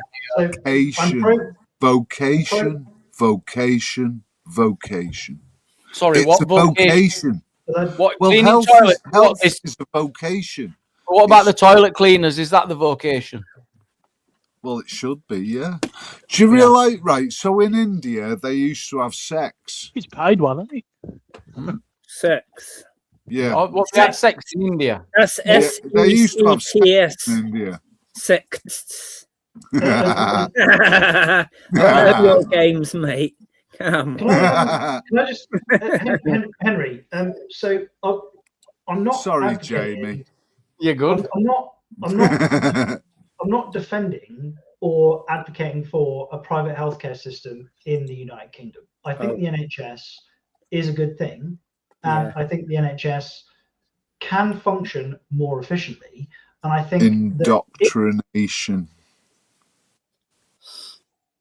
You are like a word a day calendar, in that you throw out a word and you give context in several different directions. You're going down the path they want you to. Which path is that? Yeah.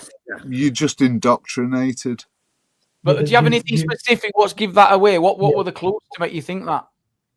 He's just following the government path. Which bit? Which bit? You want to be looked after. You don't want to look after yourself. You don't want to make a decision. Just paid 37 grand in VAT. You want a scholar. You want a scholar to tell you what to do. That's what you want. You're not a man who can look after yourself. Oh, you're talking about who's gonna do your heart surgery then, Si? Don't fuck with me. Si, who's gonna do your heart surgery? I'm not about that. Neo, bringing you on, mate. Welcome, Neo. Welcome. Society X, my first time on your live. Respect, Neo, mate. Good to have you. Yo. Hey, Shady. Hey, Crinkle. Up here because somebody was talking a lot of shit, so I had to square them out. Yeah, you know what I'm saying, Neo. Oh, well. Are you talking about me, Neo? You talking about me, Neo? No, sir. Oh, I can't hear my headphones. Hang on. That's fair play. That's good. That's good to hear. Neo, you've caught us at the end. I'm wrapping up very soon, but it is good to have you on. I'm going to bring Cy back on, but I don't know what he's looking for. He's saying it don't start, and I don't know what he's doing. I had to get my headphones on, man. Yeah, Do you know what, Jamie? I'm going to leave my camera on. I'm not Shady. smoking, but I'm going to tell you something now. Go right? I'm calling you, Shady. Go fuck yourself. You people need to look after yourselves. You are far too looked after by Auntie. And that's the way this country's gone. You need to look around the world and realise that their governments aren't looking after their people. The people are looking after themselves. You lot are a bunch of pussies. And you're only gonna lose because you're looking for guidance. Si, would you say we need a bit more of that wartime spirit? No, it's not about. No, shut up. Why not? Why not? Why not? Are you saying we should? What about bullet? It's a great point, though, to bring up. Yeah, during the war, wait there, one second. During the war, people always say we need some of that back. Like we're missing that. What changed? What changed? Hang on, what changed during the war? Towards which direction politically did we all go to get through the war? what's blowing my brain is you don't seem to be a bit of a Henry, get up you're and go giving type of that. guy. Si, you're not one to be up at crack of dawn. And I mean, I don't get it. You're talking as if you're literally on it, as if you're up at 6 and you're out for a run. You're helping the community. Maybe you're picking up time. Oh yeah. You know, I'm like, hey, Jamie, are you saying I'm not? Yeah. I'm saying you look like someone who sits online and just gets pissed all day and then comes here telling us that we're this and we're that. I'm saying, right, yeah. Jamie, what are you? But I know, I'm just putting it back to you. You're saying... Jamie, you sit there in the corner of your panel, right, yeah. giving us what you give us. He's in the middle. You allow your narrative to be keyword produced. being your panel, that's the whole point of running your own narrative. Panel. So when someone comes on here and starts putting all this shit out, I'm like, hang on a minute, what do you do? What do you do? You're saying shit. So you're talking about people just saying shit. You look like. What do you mean by shit? Yeah, no. All right, I'll tell you. You look like you are absolutely looked after. Not very well. No, can I make a point to you, Si? So you're going to comment. Si, let me make a point to you, please. You were going on about on the way I look. No, Si, this is definitely not. It's based on your behaviour online. It's just literally drinking whiskey all day. Really?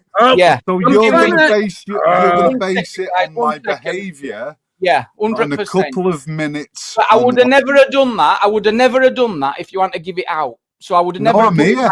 I'm here. Yeah, we're doing it. You're giving it. So I'm like, hang on a minute. What's so productive about you? Do you not receive any support from the state at all? I don't publicise my productivity. You do. You don't publicise you. No, I'm on about support. So you're not looked after in any capacity. That isn't a concern. Do you want to say how you're... hold on, Jamie. Right. Well, the concern is that you're happy to put it to other people that the two looked after, they don't get off their own ass. I show you every day how I'm looked after.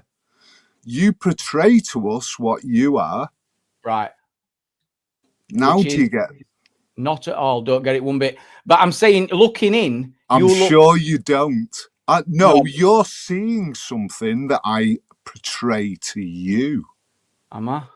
Yeah. No, I'm just trying to call out the hypocrisy. You're absolutely looked after. You don't contribute to society. You don't have a job. You get pissed all day and night.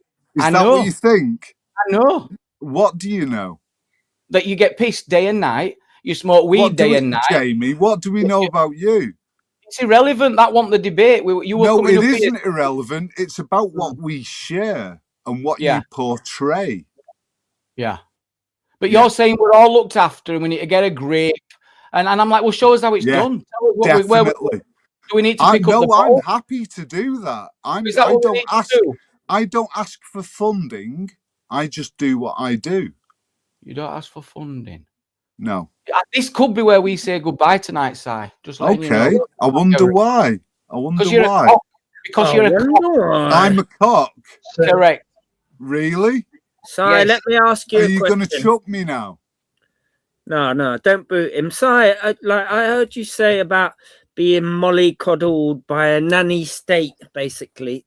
Yeah. So basically, I noticed that during the war, people hark back to those times where everyone looked out for each other and we was all a community. We're all in it together. And so during those times, what changed from before the war and to during the war was our attitude towards one another.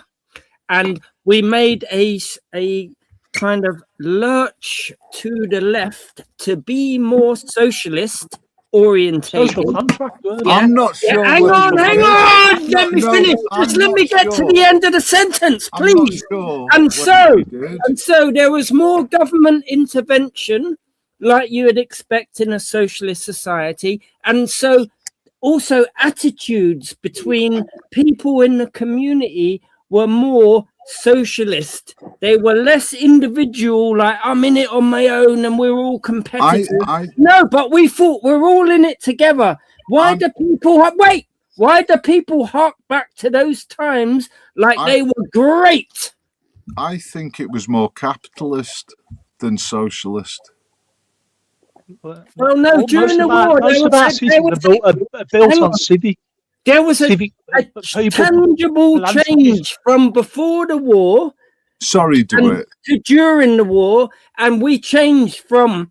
I wish you'd say a bit more, DeWitt. Right, we changed from being more competitive individuals, to being more cooperative and more social during the war. Yeah, fair play. But and people hark back to those types. But wait a minute, people hark back to those. Please don't talk over me. I've got one more sentence. Henry, can I just say something, Henry? Henry, I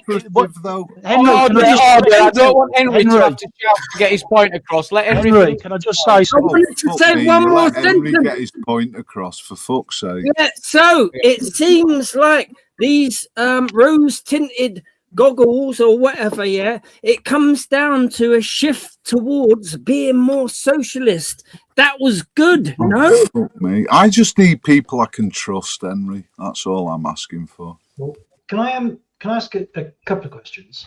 Go So, ahead, Henry, mate. you seem to be under the impression that capitalism isn't collaborative, but Why? Yes. Well, I think capitalism can be socialist. Well, I don't think so. No, well, it's based on everyone being individual competitors in a market that is brutal. Yeah, Not if you produce something. There can be a collaborative element. Order, John, please. If you produce, remove them. I'll remove it. I'm removing it. You guys have been I'm on a lobbing panel. bricks- You guys have been lobbing bricks at each other for the last half an hour. But if in a capitalist society, let's say, right, I come up with a good idea, right, and I get Jamie and DeWitt, and I go, hey, you guys, I've had this idea, but I can't do it on my own. Can you guys help me fund this idea? And they are like entry-level shareholders. So we've taken on all the risk. We've like borrowed against our houses or whatever. And then we employ a load of other people as well to make this idea happen, right? So we're enriching everybody around us. And we're also collaborating, but somehow we're at odds with one another. That doesn't seem to track. This is a great point. This is we have a guest called Vincent Vega. He makes the exact same point. He wants, big up the There's a lot of them, aren't there? It's a great point, though. He's like, hang on a minute, we're remortgaging this house, we're setting up all the risk, we're taking this massive risk. But then that's not the capitalism that people complain about, is it? It's the extraction ones. It's the ones you're who talking companies economically. It's called rent seeking, and that's where you essentially use your massive capital that you've taken from something that has provided economic value, and then you just buy appreciable assets, and then you extract the value from it, like Jamie BlackRock buying rental properties. Well, even within your business model, where you've hired a load of people and you're all good, you are insulating yourself. Thanks, Jamie. I've learned a lot tonight. Right, you become an institution that is an individual. It's like an entity that you are competing now with other businesses who are trying to do the same as you, and they will take you down. They will see you die if they can do. But within an organization in capitalist society, you can say, Chat calling Vega. Chat calling Vega. I hate this interruption shit. You can say inside an institution, a business, you can say, look how socialist we are. We look after the ones underneath. We're giving them all jobs. But now you've insulated yourself as a business, an individual entity, and it's a tyrannical entity at that. Because if you ain't getting, you're not meeting all of what you're meant to do as a job, you're out of here, mate. And we'll fucking replace you with someone else. Yeah. Right.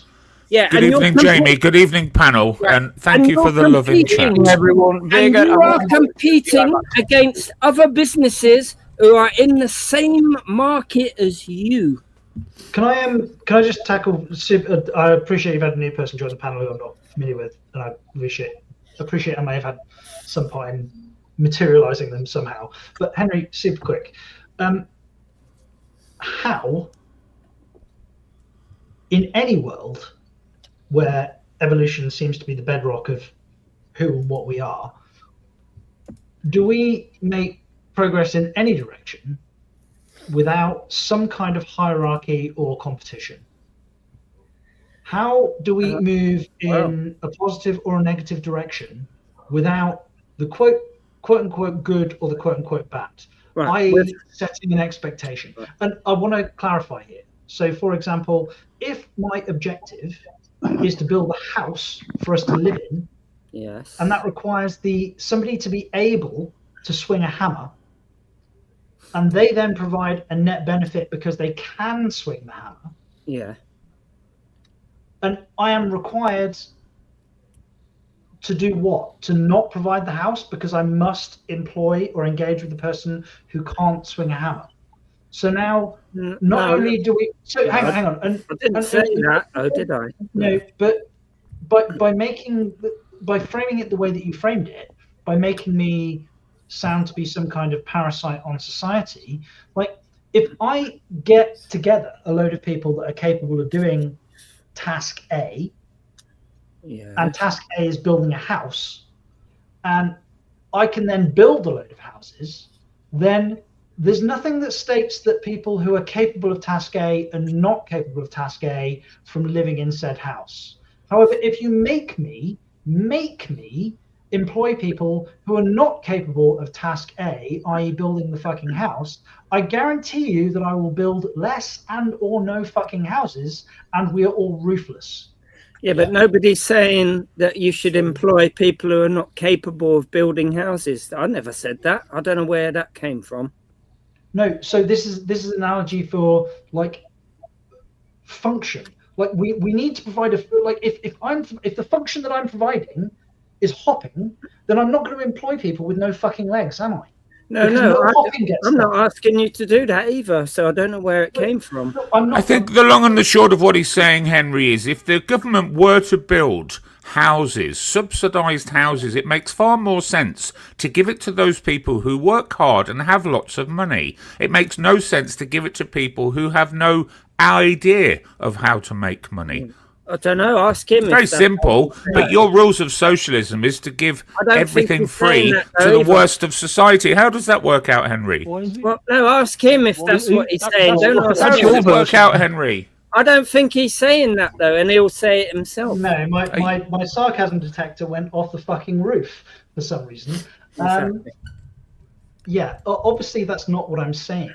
And so the basic argument here is, like, I'll just get down to the nitty gritty. The basic argument is, right, can we survive as a species better if we are individual competitors or if we are collaborators?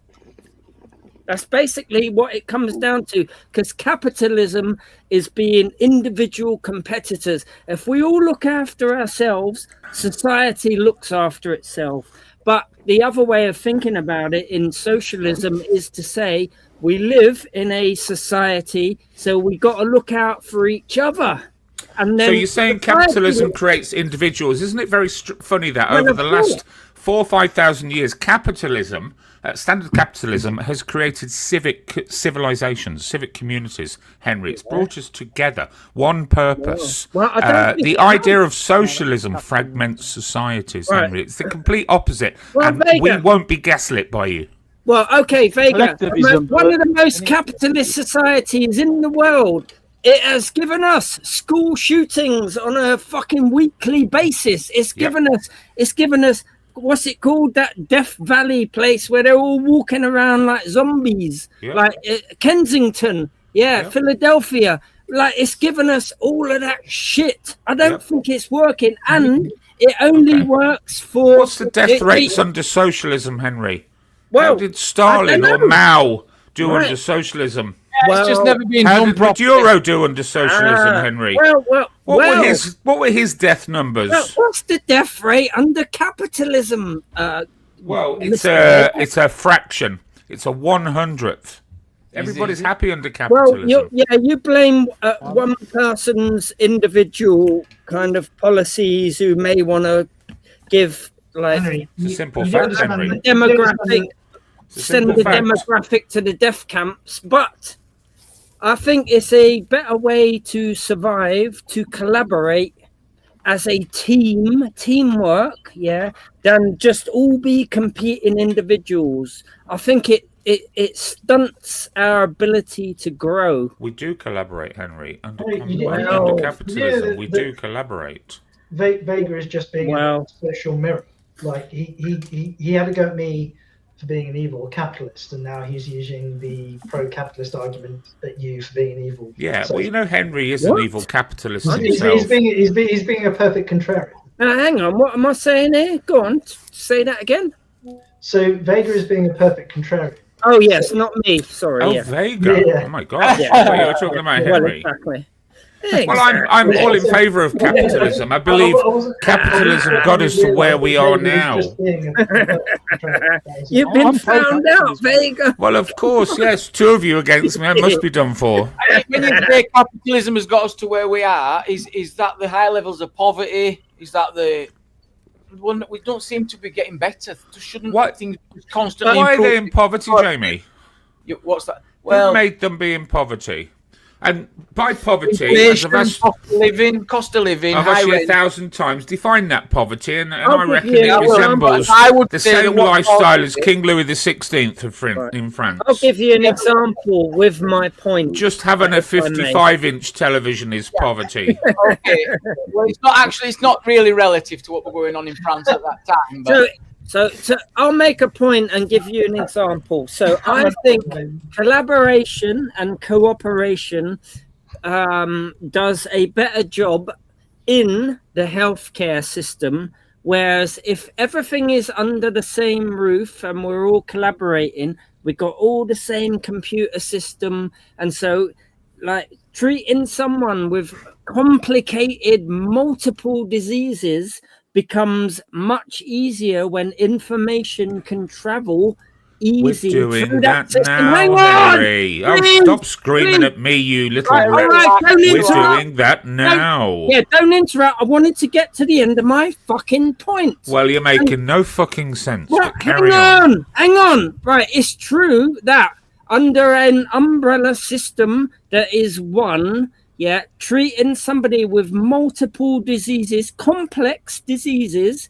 that may have to involve multiple departments, the skin happens department. now, Hang Henry. on, please. We have No, every please. country on earth Please. collaborates Just on let me health. finish. Please let me finish. Yeah, let him No, finish. He'll where flip. information is allowed to travel freely through That the happens system. now, Henry. No, it don't. Just Right. let him finish. Jesus. Just let me finish. When it does under a socialized system, that is a given, right? When it is competing entities that compete for each little segment of the healthcare, so you've got a leg place that deals with legs, a heart place that deals with hearts, and they're all private entities. They're competitors. They don't necessarily want that information spreading around so easily. And so my point is a socialized system where people are cooperating and collaborating works better than one that is cut up into segments where information doesn't travel as Are freely. you talking nationally or internationally, Henry? You're not making any Nationally. sense. It doesn't matter. Nationally, It you don't don't matter, think doesn't that matter. the NHS works closely together No, right now? information.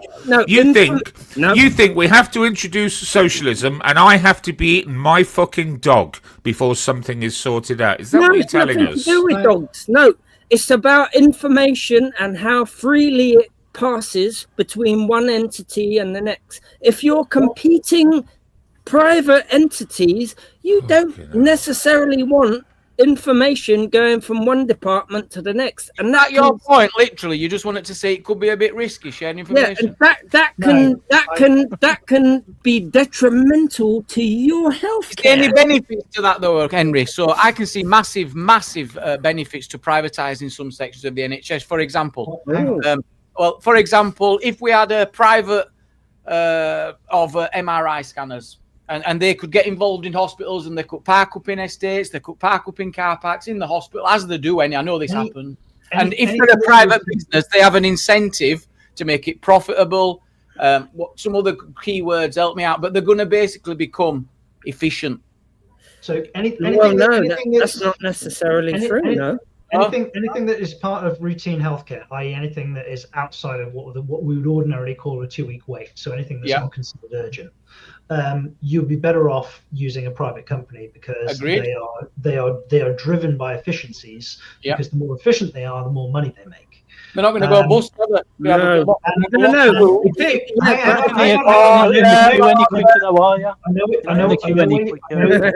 know that's going to set somebody's socialist spidey sense tingling, but if you have an NHS like NHS England, for example, that caps the money that you can spend per patient, then it makes them be efficient with a set amount of money and doesn't allow them to run away with the costs like they do in the US. So you have you maximize the benefits of the motivations of people within a private system, i.e. you essentially use the self-motivation of efficiency to maximize profits, but you price control it and you essentially try and get the best of both. Right. So it's a free market system with price controls, right? In reality, don't they just hive off the cheap operations and the operations? But there's the caveat to that.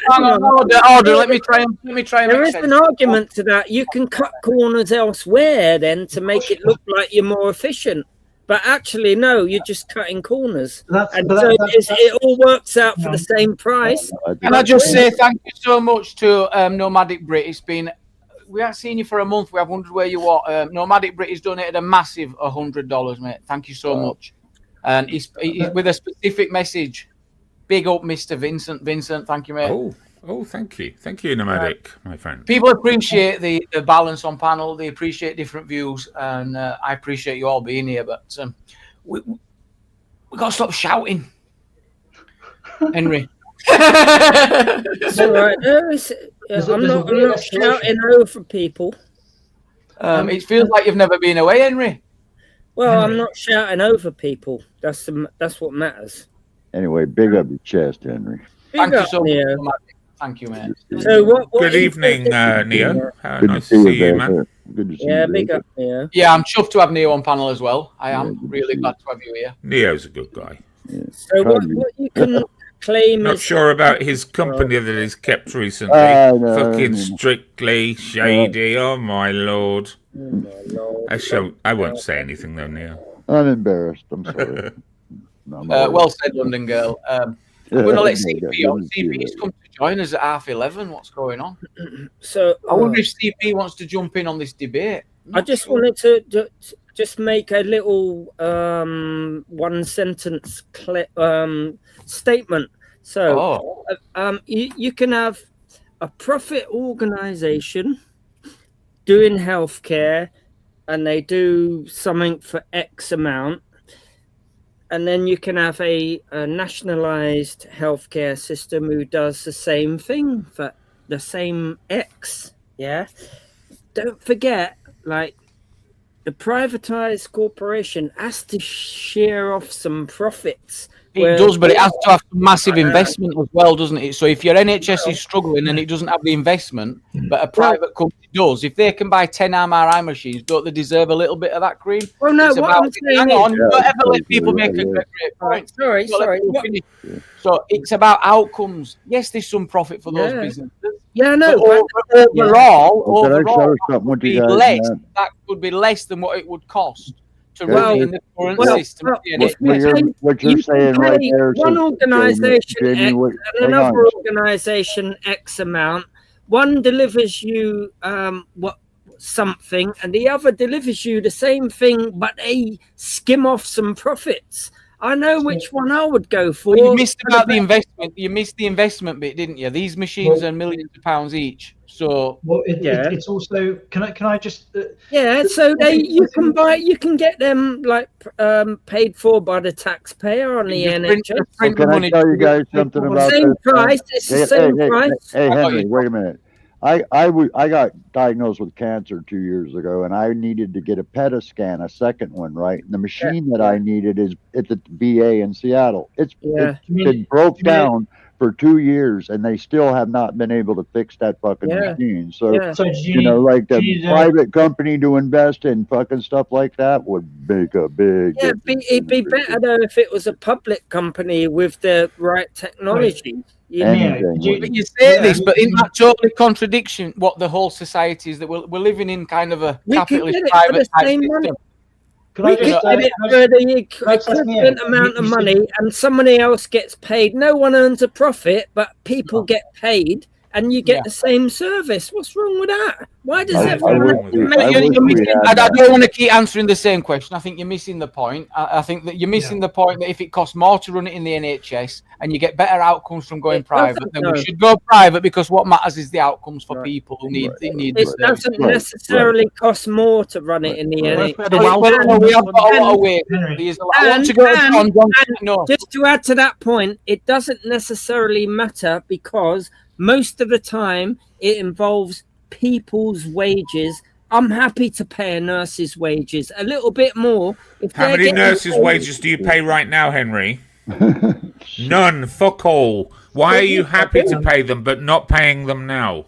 What do you mean not paying them stop now? making ridiculous fucking comments. I'm happy to pay a nurse. Go and pay it now then, and come back. Show us the receipt. Well, I pay taxes, and that all goes towards it, Vincent. Yeah.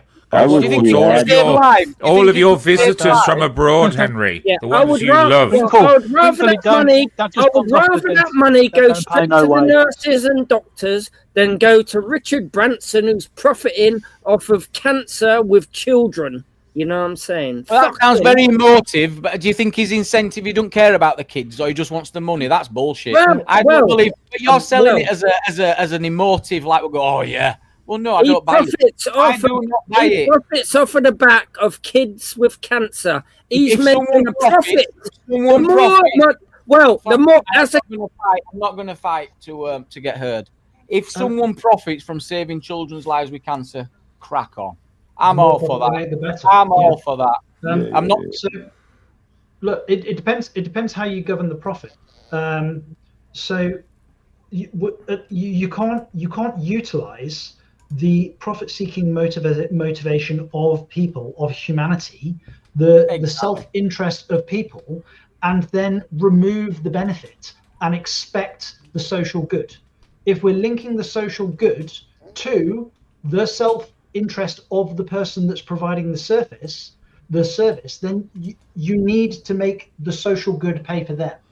And the problem with the hardcore socialist / communist is that they want to decouple these things. And if you decouple them, then the human motivation of self-interest no longer fucking works for you, does it? And the person who you need their self-interest to motivate them to action, to provide the social good, no longer has a motive to do the social good. Well said. Where's the incentive to do it? It's like, well, I'm gonna solve this cancer problem in children, but I can't because we're not allowed to make money out of that. Or I have to do it for free on a volunteer basis, or we have to beg a government to have massive investment in NHS. We're not going to listen to any private company who's got some amazing technology, amazing. Come on, Henry, wake up. People don't do it for the money, though. Well, you're onto a good point there, because you think the only thing that motivates people is money and profit. You see, this is where you've been this is how the brainwashing. Well, because this is what I'm saying. This is what Marx said about alienation and dehumanizing. There's people out there that love to do whatever they do. They'll fall into there's people who love to be surgeons. There's people who love to be people who are scientists. They want to make MRI machines. They want to do this. They want to do that. profit does not motivate them. The passion and the love of the topic interests them, and you will always have people out there who will look after you as a nurse. It's a vocational occupation. You know It's what a I'm saying? vocation. Why are they always screaming on the front of a hotel and not motivated of a by hospital and money. protesting for more money? You don't have to be motivated by money. How come they're always going on strike, Henry? Can I deal with this super quick? This is like anthropological. The reason that we have an intellectual class is because we developed sufficiently as a species to allow us to produce a surplus of calories that allowed people to pursue tasks, functions that didn't provide an immediate net benefit. So the human body requires X number of calories on a daily basis in order to survive. And whilst 100% of our time was spent pursuing that task, we had no spare time to do anything else, right? And when it comes to social benefit and progress, we need some people to be overproductive in things like food and housing and healthcare, so that other people can be underproductive in these fields so that they can focus on something else. Here's the thing though, not everybody, all of society, or a huge proportion of society can just engage in art because it takes their fucking fancy. We need the vast majority of our society to actually be doing something that sustains society, its core requirements, the things that allow us to continue surviving in the comfort in which we currently If you mean they all work for a living, you're not going to be very popular around here. Yeah. I don't think I understand what you're saying. So, what do you mean, Big? Some people need to be very productive so that they can 6 years I've been telling them this. But also when it comes to motivations around, like, at no point did I say that... Tell them work will set them free. Go on. They hate that one.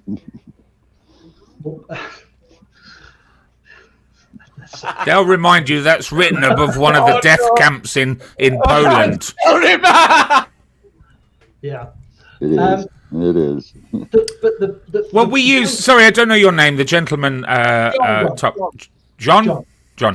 We've always referred back to a very simple analogy. Me and Jamie. We were all in an aeroplane right now, and we crash landed, and luckily we crash landed near an island. But we were all unemployed on the aeroplane. Do you think we'd all just sit around waiting for somebody else to provide the food, provide the shelter, provide the we'd get off the ass, won't we? Simple needs. Yeah. You'd suddenly have purpose. Yeah. And this is what's missing in our society. People are not being given purpose. Yeah. Yeah. What a great debate. Under a Blood Red Sky, welcome in. Good to see you. Yeah, we'll keep going. It's been really interesting. I'm going to bring Henry back on. Shady, I got you, mate. What are you saying? Shady. Sorry, who spoke? I'm still here. Right, CP reports. What are you saying about this debate? Can you put this to bed for us? I really wanted to ask Henry what he had in for childhood cancer. And why he kept bringing it up in his argument earlier on. What? Say that again. You kept bringing up childhood cancer in your argument earlier on. Yeah. And as somebody who knows families, I'll tell you why I brought it up. First of all, cancer was one of the subjects that I tackled in my degree and how to treat it with certain drugs. Secondly, I brought it up because I know Richard Branson profits from dying children dying of cancer, for the palliative care of dying children dying of cancer. That's just two reasons I brought it up. Where the receipts that he does, though, Henry? Those nurses profit as well, I don't Henry. need to show it. Those nurses that work in the palliative care for children with cancer, they profit as well. They're evil What too. a great point. I've just asked Google. And the doctors, they profit too, Henry. Great point. And I asked Google, does Richard Branson profit from dying children? I thought, bloody hell, that's strong. Surely not. And it says, no, he doesn't. Well, he says used to. Hang on, I'll change it. Well, I'll change it. I don't know. Yeah, he did. Richard Branson used to. Let's change it. Let's do it. From the palliative care of children dying. Well, what this is saying, it says he has supported numerous children's charities and foundations related to children. But this is obvious. This is why I was saying don't be so ridiculous. All right, You're suggesting that he woke up one morning and says, let's get a bit of profit off these kids. Ridiculous. Ridiculous. All right. Did Richard Branson... I'd ask a different question. Well, can we be a little bit more fundamental? Yeah. Even if... How profitable is... I wish we had something like the NH in America, guys, because our system is fucked here, man. I mean, we gotta have some sense. I wish we had it. I wish we did. Here as well. It's because it's completely unchained. You've got what I and has been called. Well, I'll answer it. Here you go. Right. Well, parasitic capitalism. In that you've got a self-reinforcing process where you've got insurance companies which are gouging hospitals. The hospitals are gouging patients, and then the patients are going back to the insurance companies, and it just goes round and round and round and round. And it's a little bit like the housing market, where the profit seeking that comes, the rent seeking from the housing market, like vastly outstrips the actual value of the market itself, and the same is true with the health system. Well, Trump has just passed a bill which makes the insurance companies' costs far more transparent across state as well, and some treatments. And that is meant to make it a fairer playing field for whoever wants to purchase medical insurance. According to him, it's 600% cheaper, which 100% is free, ain't it? So I must be giving them money to take the tablet. In a capitalist system, Henry, your mic would have a mute button that you can press. Yeah, sorry about that. Yeah, when I got injured, my injury bill for the first trauma shit was over $3.5 million, man, just for that.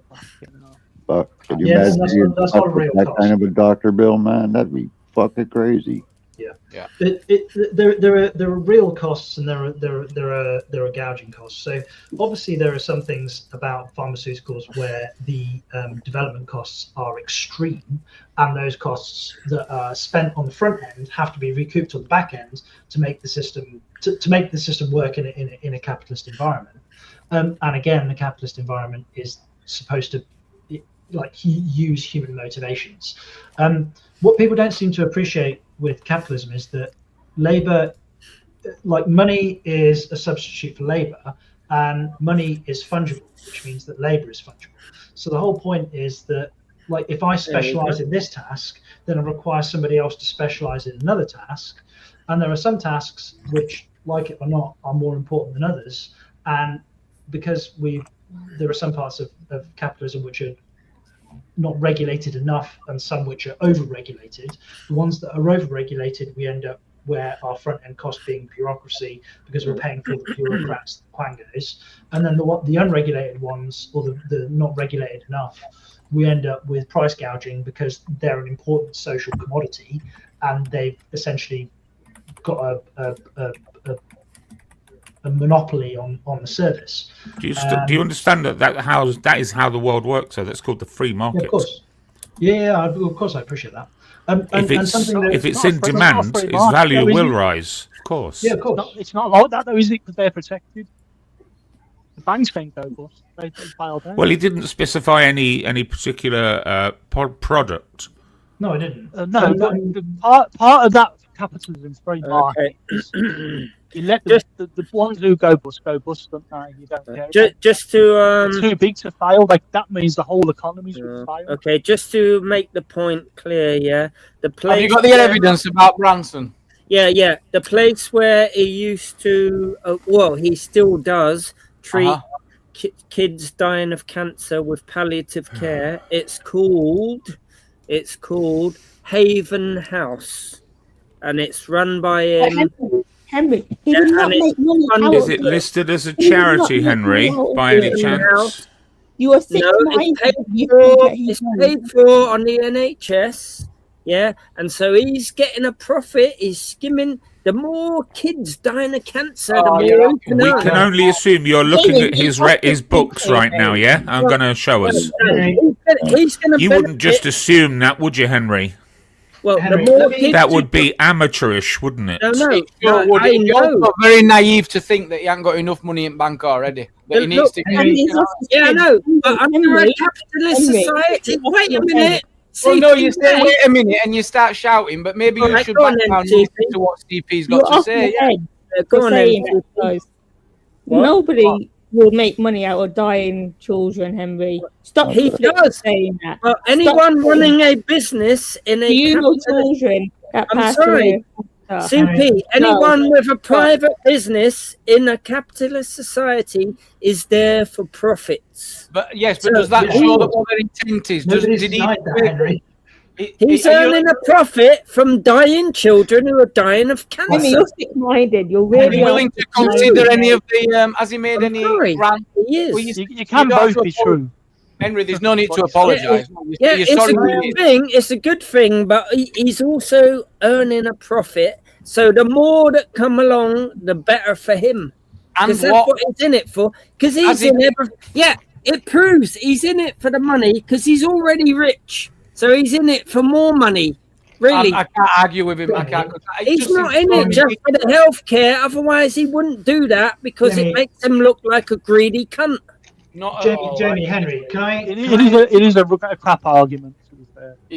No, seriously though. No, yeah, there's better arguments to have. You've picked the probably shittiest example going. Well, I'm just saying. You haven't done your own case any good. And he hasn't considered any of the grants. He hasn't considered. You don't know anything that he's done. I'll bet within 5 minutes of research, you'll be able to What find grants? millions. Fucking hell. Well, Most palliative care is done by 5 charities minutes as of well, isn't it? research. Within 5 minutes of research in Richard Branson, you'll be able to find millions and millions of pounds donated and given to AIDS Society. If you think he's just taking all that money and dishing it out to his mates off, well, do it then. Do the research. I've already done it.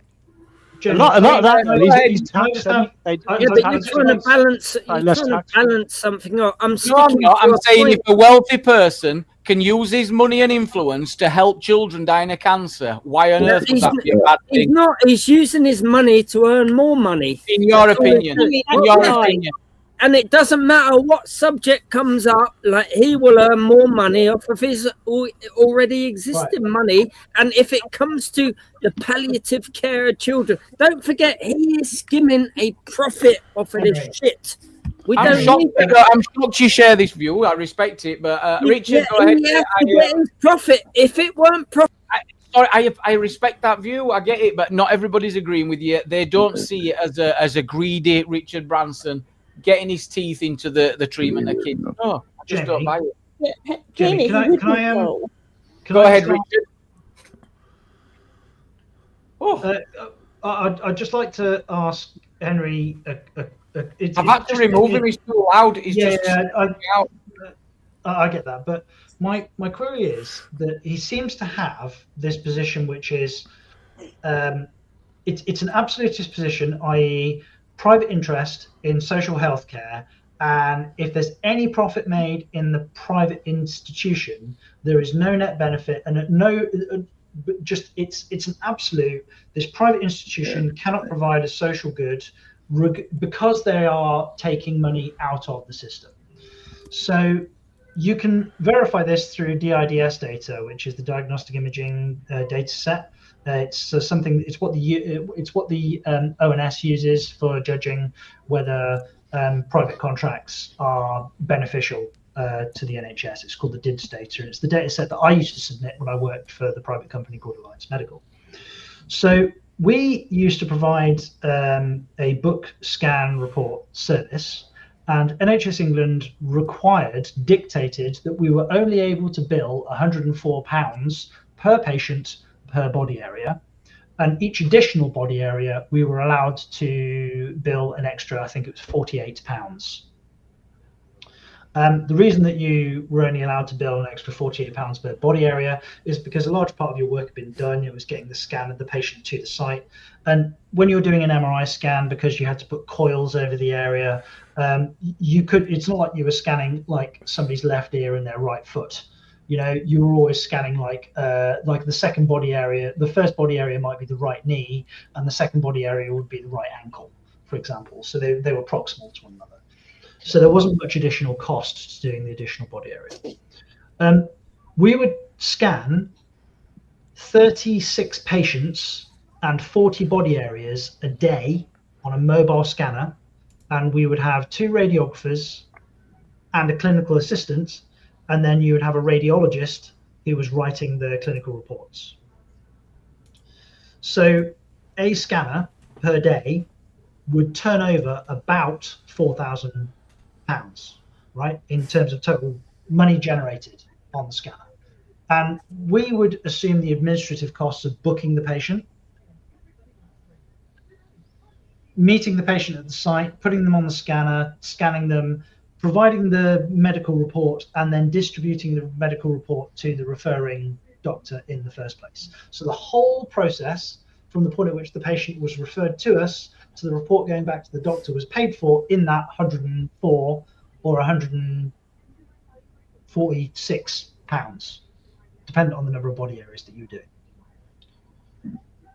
The NHS decided that what they wanted to do was go, actually, we need to make a political statement, and we need to point out that we're not being profited, we're like turning over a load of profit to these private companies. So what we're going to do is we're going to dictate to these private companies that they now can only bill us £98 per patient. So they just cut £6 off the cost, right? So about 4%. But in that, the private company's profit margin upped, and like a fart in the fucking wind, it disappeared. Yeah. So there was no motivation for us to provide the service anymore.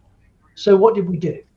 The company went, okay, you know what? We'll park the same staff and the same scanner on site, and we will just bill the NHS £4,000 a day, and we will scan whoever turns up. Yeah. And because the NHS is not motivated to be efficient, we dropped from scanning 36 patients and 40 body areas a day to an average of 12 patients and 16 body areas a day. Wow. So because the NHS decided to make a political statement about private companies in the NHS, they lost all of the efficiency of the private company and tripled their real world cost. So my query is, would you, as the socialist nutbag that you are, think what is morally better, the private company making £8 a patient and scanning 40 people a day, or the NHS spending 3 times as much, the private company making no profit, and the waiting list trebling in length? Where do you place your moral on that? And when we brought up this topic, you must have been sat there thinking, "Wow, yeah, I know all this. I'm aware of all this. I've worked in it." Of course I am. Exactly, and I think that is a bit of a mic drop. You're talking about productivity. When it gets back in the hands of the NHS, there's just nothing there because it's just slow pace. It's just. Can I ask a question? Society there. Oh, go ahead, do it. The company making a profit, or the fucking socialist? It's all about the results. I want, like you said, we want people to get the services that they need and within a timely manner. Right. Absolutely. Henry, what do you think about that mic drop before we go to Dewitt's question? Neo, did you mean a PET scan? And sorry for PET scan.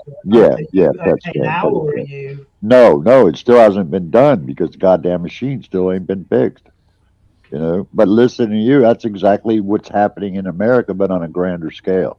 Same shit. Basically, is the freaking they're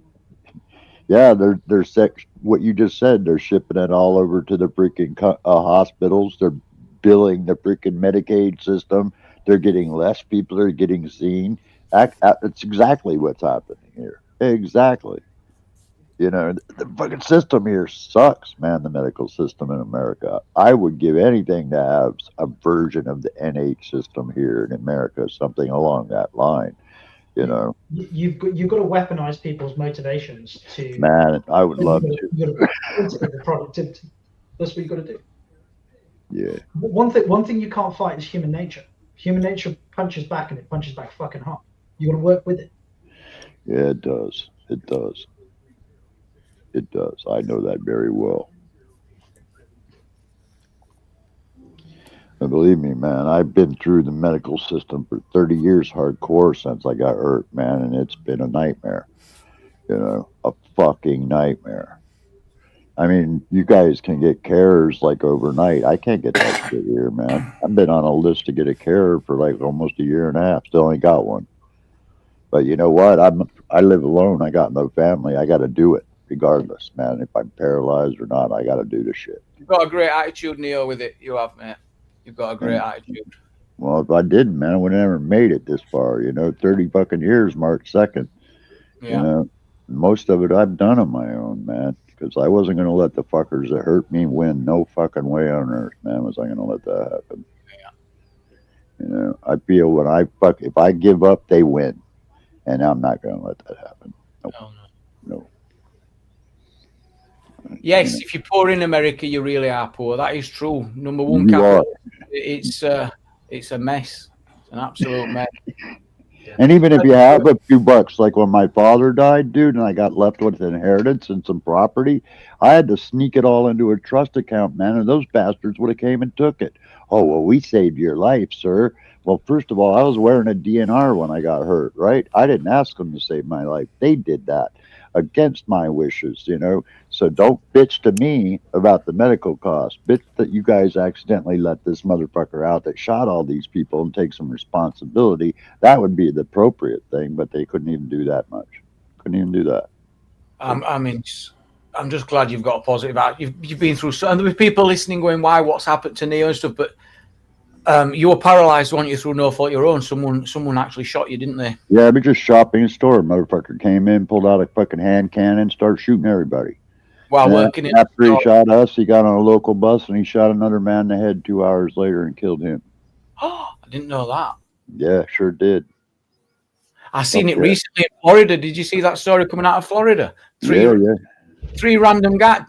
He just shot up two people and killed them, didn't he? And a third as well in Florida. I've seen that. Dude, I was just standing there like you guys would go to your local little corner shop and buy a pack of fucking bags, you know, and you're standing there and you look and you see a guy come through the door. Yo, what's up? Boom. That's how fast it happened, man. That's how he couldn't get away. Couldn't do nothing, man. Had you had any connection with him before? Had you ever met him before? Never seen him, never knew him, didn't know nothing to do with them people, nothing. I wasn't involved in gang anymore back then, so no. Pure random, just a random coincidence. He said when he went to court, this is his words. He said at trial, his initiation was to shoot someone of other color, which means he couldn't go out and shoot like a fellow gang member. It had to be Asian, Mexican, white, somebody of other color. An actual racist attack, unbelievable. That's what his own words were, and they didn't even call it a race crime. They just, you know. What were his punishment, Neo? 88 years. 88 years, huh? Yeah, and he has to serve every second. He can't get out. Cannot he's get never out. getting out there, is he? He's not, rightly so. It'd be 5 like minutes. We are going in 5 minutes because I've got somewhere to be. But yeah, he was 21 years old when he fucking shot me, guys. So like he's ruined his own life too, you know. And I'll tell you what, I could forgive. The guy could shake his hand and go, "Hey man, I forgive you." No, I could not do that. But I'll tell you what, that's not going to abstain from him doing his fucking 88 years. He's kind of yeah. I could not forgive that. There's no way I'd forgive him. And I won't be shaking his hand either. Well, because I don't live with that hate. Even though I'm a bitchy motherfucker, I don't live with that kind of hate, bro. I can't. Because if you did, it would eat you alive. It would eat you like fucking candy, man. You'd be gone. It would wither you away. That's all. That's a crazy story, isn't it? It's a crazy story. It really is. And that's been Neil's life, to be working in a shop. Some arsehole comes in at 21 and shoots him, paralyzes him. Bam. Just like that. Yeah. And what support did you receive? I didn't tell you this part, but this motherfucker squatted down on my chest and put the fucking gun right up to my face like that. And I looked down inside the barrel and I closed my eyes and I said, well, I thought to myself, and as soon as I got the fuck thought, I heard the click And I opened up my eyes and I looked up at him, and he's sitting here looking at himself stupid. And he got up and ran out the door. Motherfucker was going to shoot me in the face, bro. What a scumbag. Yeah. Was it a misfire? He didn't have any more bullets because a 9mm Beretta or a 380 Beretta only holds X amount of rounds. I think 17 capped them all off. rounds. Yeah, capped them all off. It's insane. Absolutely insane. Ubers is wanting to come up, but I'm not too sure if who's Lord Edward. I'm guessing he means Vega, but I think you and Vega have made amazing progress. We better let's make use of that. You're going to be best friends by summer, isn't that right, Vega? Well, by progress, if you mean he called me a Jew child killer the other day. Yeah, no, I don't mean that. I'm wouldn't- talking since then. No, since then, since it finally stopped and he said no more, we're going from that point. Well, I thought we were making progress. I hadn't seen him for a few days. I'll be honest with you. I thought he was dead. I did see great progress during that time. Unfortunately, he's back tonight. Right. Well, he's back with a great attitude. Yeah. Why specifically a Jew child killer? Why not just a child killer? No, he's the Jew. He's a Jew victim. Yeah, nobody ever mentions Jew to him, but he thinks Jews are hated all over the world, and he's a lot of female stuff inside Ubers, and also he claimed that I kill Jewish children is what. And it's all untrue. Totally. This is all scam shit, isn't it? Yeah. They've been at each other for a long time, and yeah, we got. Yeah, but we have to stop mentioning no family. We have a new rule. It's called the Tyrone rule. No family, no kids. That's right. Yeah, no family, no kids. Just hope I never look into your background, Ubers, and wonder why you're not allowed near your family, and wonder why you live in that one-bedroom council flat. So we can't vote. Make sure I don't ever do that, Ubers. Moms on our society. No suck your moms or nothing. No, we're not sucking moms. Yeah, the new rule, the Tyrone rule: no family, no kids. Okay. And no, we're not going to end on an argument. I am wrapping up. We have got to. Well, thanks for having me, guys. I'll get out of here too, man. Good seeing you. Very well. It was good, always good. First time up here, society. So I hope to see you again one of these days soon, man. You're very welcome. Thank you so much, Neo. Love you all, man. Stay safe, gentlemen. Love you, Crinkle. Good night, Neo. Yep, cheers. Yeah, big up your chest. Big up your chest. I've got age. Check it out. Oh no, people are coming in and posting stuff. Right, let's wrap up. Rich, you've been an absolute pleasure. The chat have absolutely loved you. You've been an absolute great panelist and very informative. So thank you. So is that me? I think you said it was John. Yeah, I'm John. Oh, sorry, John, not Rich. John, not John. I was confused. Yeah, John. Somebody says. That's all right. It's no problem. No, read it. What they're saying. I should have just put my name, John, on the screen. So. Is it the first time on a panel, John? Yes. Yeah. How did they look after you? Yeah, it was good. Oh, good. Yeah. Pleasant. Come back, John. Nothing. No issues. Good stuff. Henry was interesting. Have you enjoyed it? Yeah, it was nice. It's interesting just to talk to people, to get people that can take a bit of pushback without melting.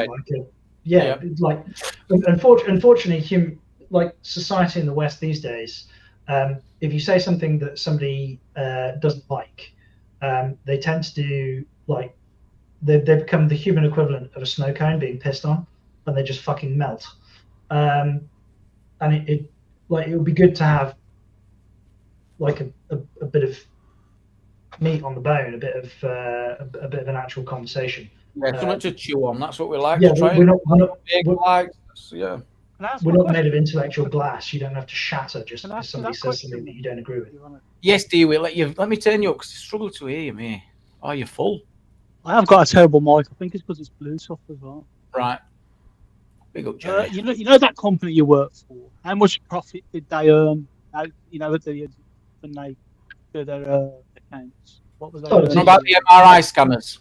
Yeah, the whole company. As a company, when they do their profits. Well, the whole company made hundreds of millions, but in terms of what they actually made on the issue, what they made from the NHS was a tiny fraction. So, for example, because the NHS service was price controlled, like there's no way of getting, like, if, let's say for argument, the company was allowed to bill £104 for an MRI scan, but they could only ever make a maximum of £8 per MRI scan. So their profit was capped at just over 7%. But it's scale, and you get through. Yeah, you can get through more than a hospital can get through. Yeah, but so my point is that if Alliance Medical made £7 million from MRI scans on the NHS, then they have just scanned somewhere in the region of 800,000. Is there any reason why you couldn't work for a sovereign wealth fund and that money was going back into the country?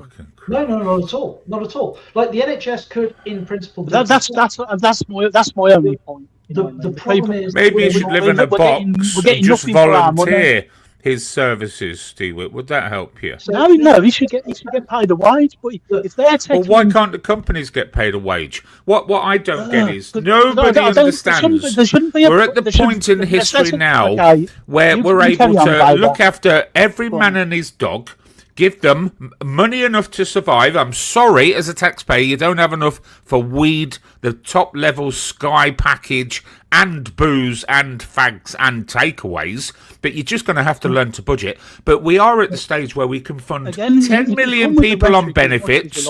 We can always also create the greatest collection of municipal services known to man. We are the envy of the world for our legal system, the envy of the world for our health system, the envy of the world for what used to be our education system, but then we filled it full of people who have no idea how to teach. So I can't use that one as an example.